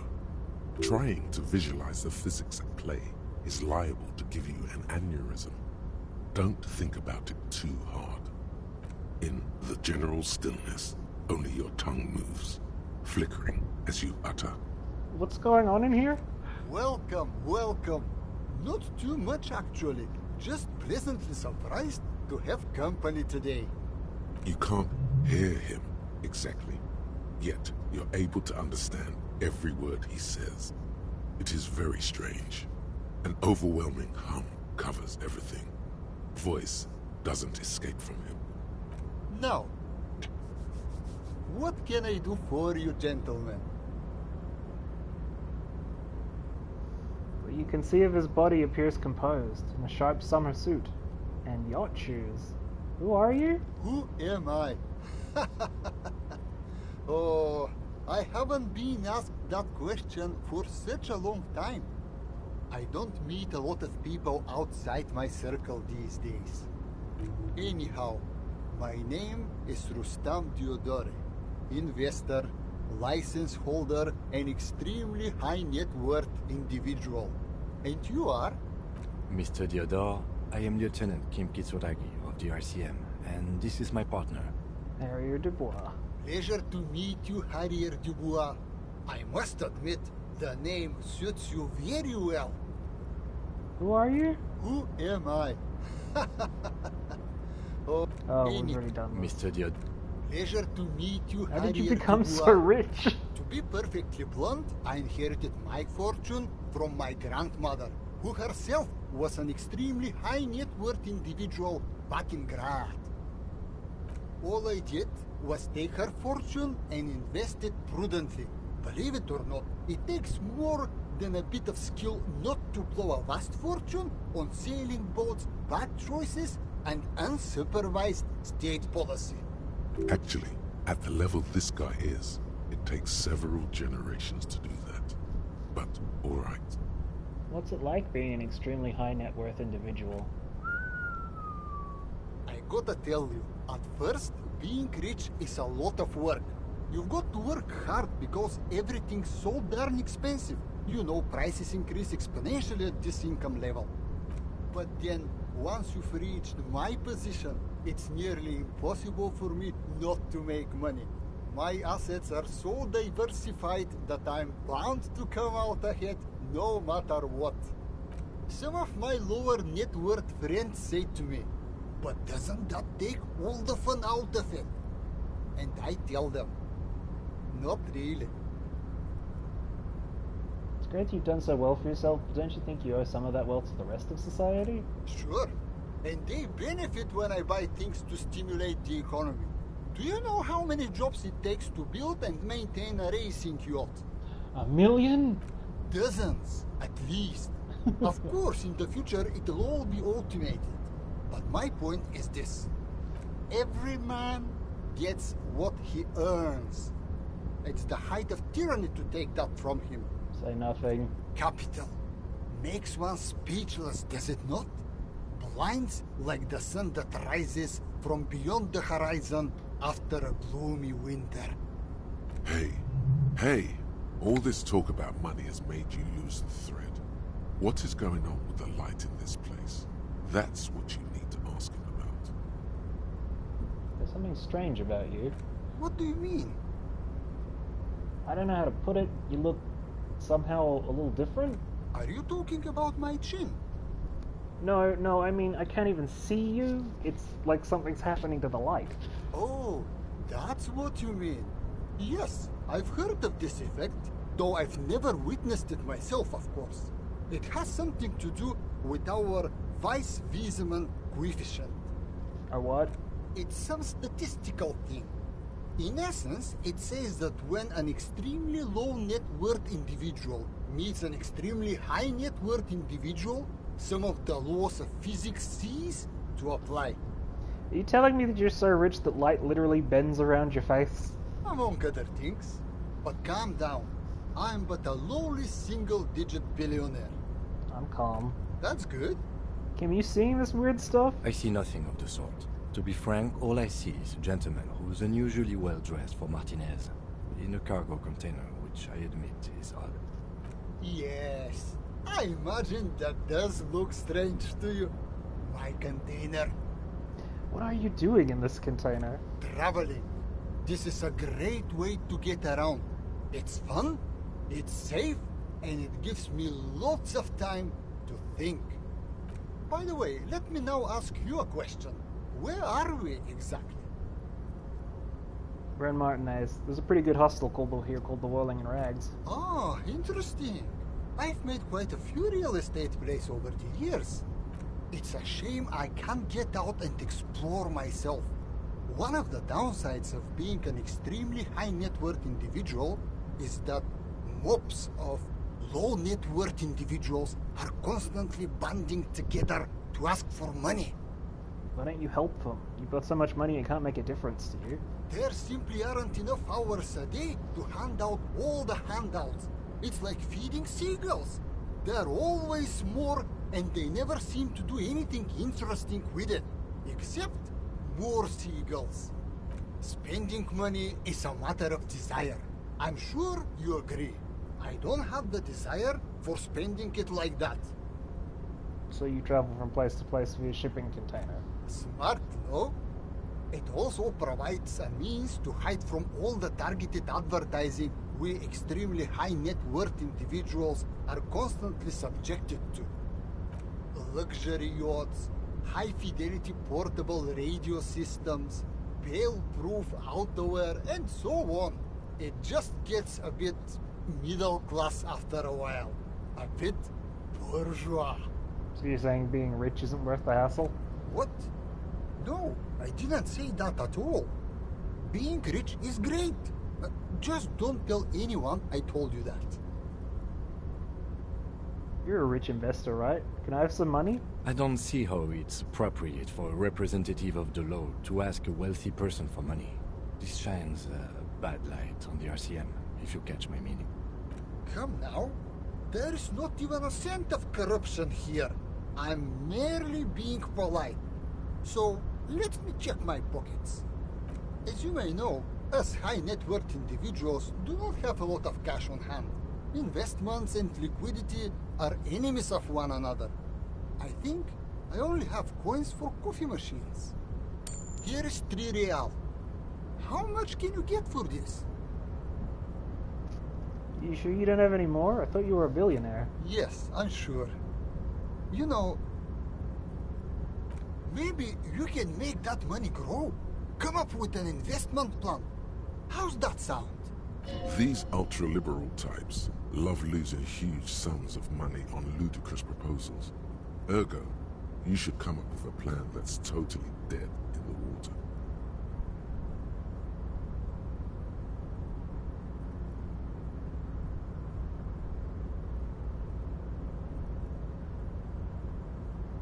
Thanks for stopping by. Okay, we're doing this. Conceptualization.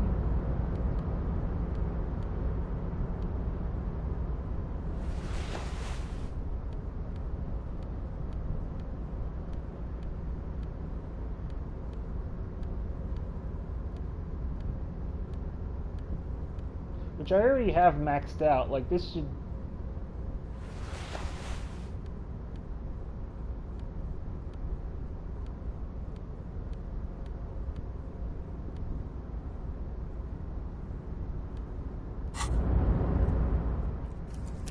I would like to get a great deal of money out of this guy through these red checks. So welcome back, gentlemen. What can I do for you? What's worse than throwing money at something that's already failed? Okay, so I've got this idea for a board game. Go on. Brace yourself. It's very high concept. I'm ready. It's a pen and paper game where people all over the world can play with each other using radios. Nicking an idea that wasn't worth anything in the first place and trying to pass it off as your own? How very entrepreneurial. I love it. Hold on. Have we met before? Maybe? I wouldn't really know. No, on second thought, it couldn't have been you. Your idea reminds me of a group of young men who came to me a long time ago, calling themselves Fortress Accident. The name should have been a red flag. They pitched me and a handful of other investors on an idea for a role-playing game that would, in their words, change the world.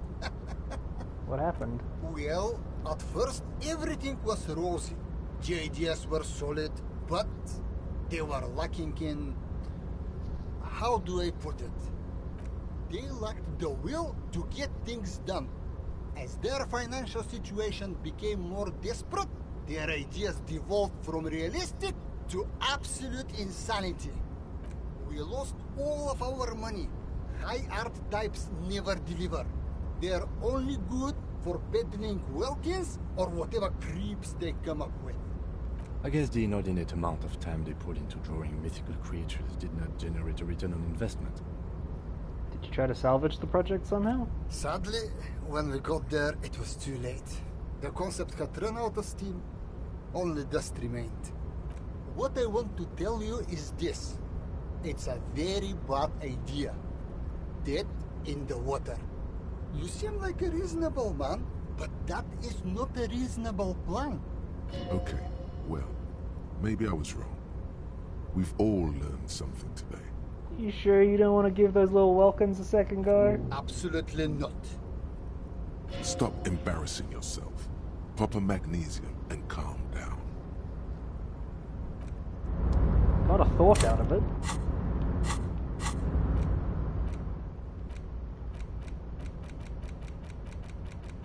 Bankruptcy sequence. Business loves silence, the second loudest sound in the world, eclipsed only by the collective scream of market crash victims. So let me whisper to you. Do you feel like the veil of the sun god slipping? Are the better days gone? Are we entering bankruptcy? Is the company going to go down and leave you in the gutter with the rest of the dredges, delivering parcels for soup money? You need to crisis manage your way out of this. I'm going to reload and try doing a realistic one, though.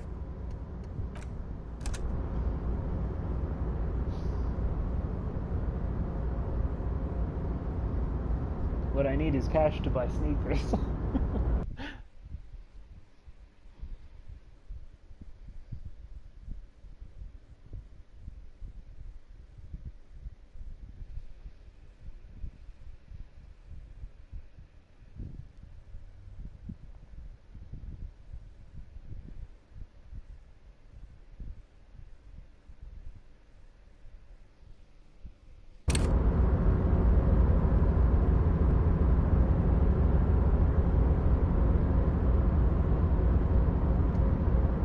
Welcome back, gentlemen. What can I do for you? Deploying high-concept buzzword generator. All systems functioning. Ready to engage in 3, 2, 1. It's time to disrupt the future. You've got to stay lean, innovative, and focus on what matters most. The children. Steal the Union boss's idea, add a twist, and present it as your own. Very capitalistic. You should invest in a youth center. A youth center, huh? What kind of youth center? A place to teach them practical skills, like teamwork and self-discipline. Come on, tell him what he wants to hear.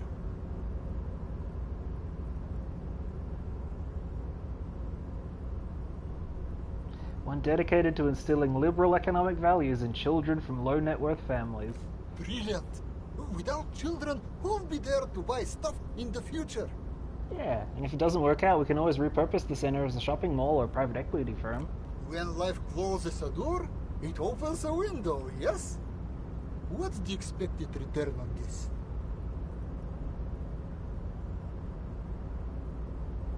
Highly educated, work-ready human capital ready to be directed towards any number of your vast interests. You're deep into ultra-liberal territory now. Good work. Very impressive. You've got a natural eye for unusual investment opportunities. Thank you. I don't normally do this without a formal pitch deck, but to hell with it.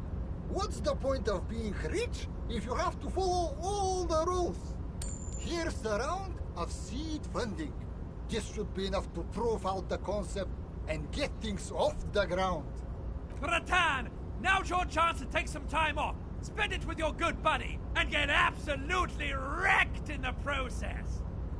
Sorry, man, I'm an investor now. I have to stay sober to calculate risks. What is this shit?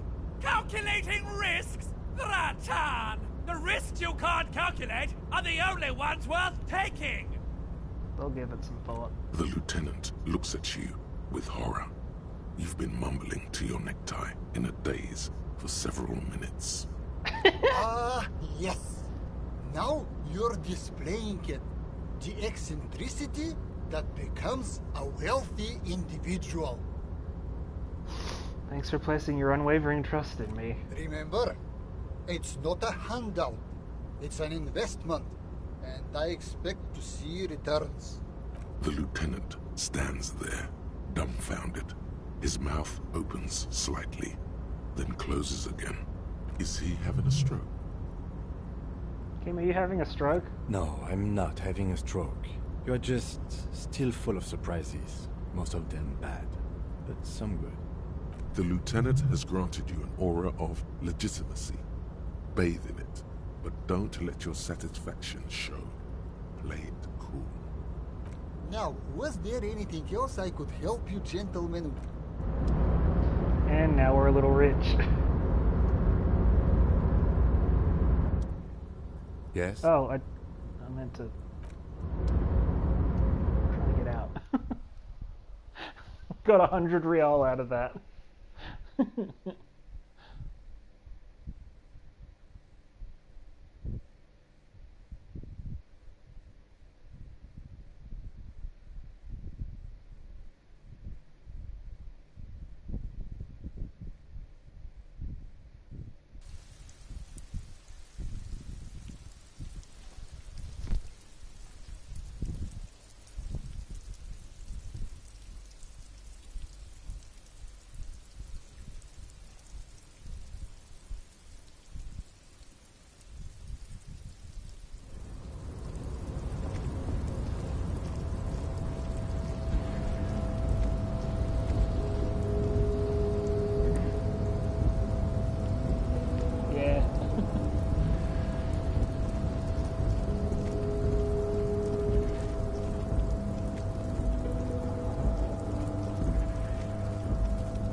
Harry. No, come on, man. You can do it.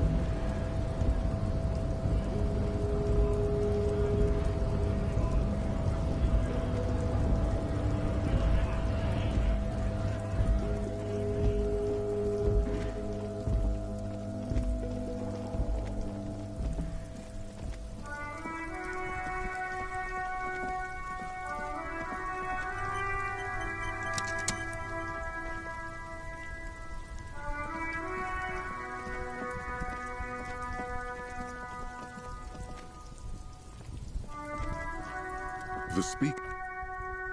You should go over and ask him about paying for those sneakers with your net worth. Need those fallen sneakers. Super cool! Now the premium lifestyle is yours, officer. The sneakers seem to vibrate in your hands. And the speakers. The junk is yours, officer. Happy listening! Try not to hurt your ears with that Samaran garbage.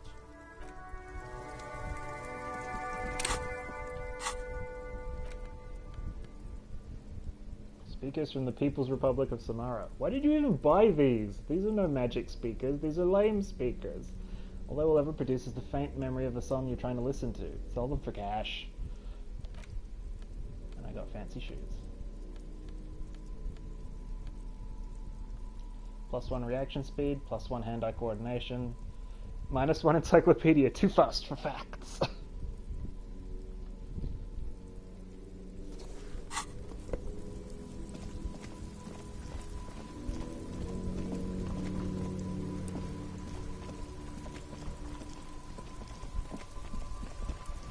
No, Kuno's still up. Ooh. In the morning light, the white on blue police livery on the motor carriage cannot but catch your eye. Wait, why am I even thinking about this? Wasn't I supposed to... Do something important? Something murder-related? There's always something important. Doesn't mean you can't take a moment to admire this piece of machinery. Even at a standstill, the unibody Caprice Kanema looks sleek and dynamic. The cabin is tilted frontward to give it a more aggressive, hunched look. Someone has waxed it recently. The machine really puts the loco back in locomotion. Very cool. Mm-hmm. You want to take a closer look? What's it packing in there? Point at the engine. 130. I reckon that's a 7-liter V12 there. That's what? 7-liter V12? 7.2. Supercharged. The lieutenant is trying to suppress his smug smile. Unsuccessfully. Saying these words brings him immense joy. Fine machine. Yes. An extraordinary machine. Helium headlights would improve the range and quality of the visual field a lot. It's a bit girly right now. Fit it with some proper off-road components. Ever thought about switching to helium headlights? Actually, I have a pair at home. Just haven't gotten around to fitting them yet. I need to lay some wiring for the ballast first. If you ever get this case solved, maybe we can do it together. Maybe. Yes, definitely maybe. And means no. Okay, let's move. Arno van Eyck. Okay, so Egghead is clearly not Van Eyck in disguise.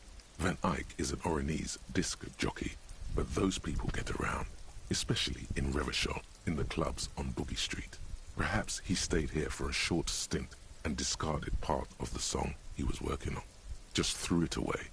And then it ended up in the Hawthorn tree. But why? Did he think it was retrograde? It wasn't.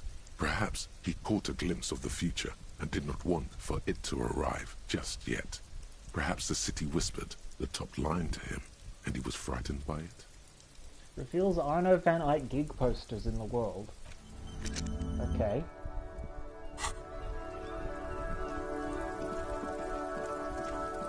Not really sure what that's about, but alright.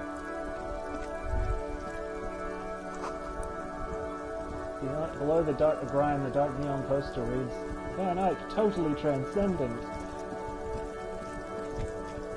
Still here.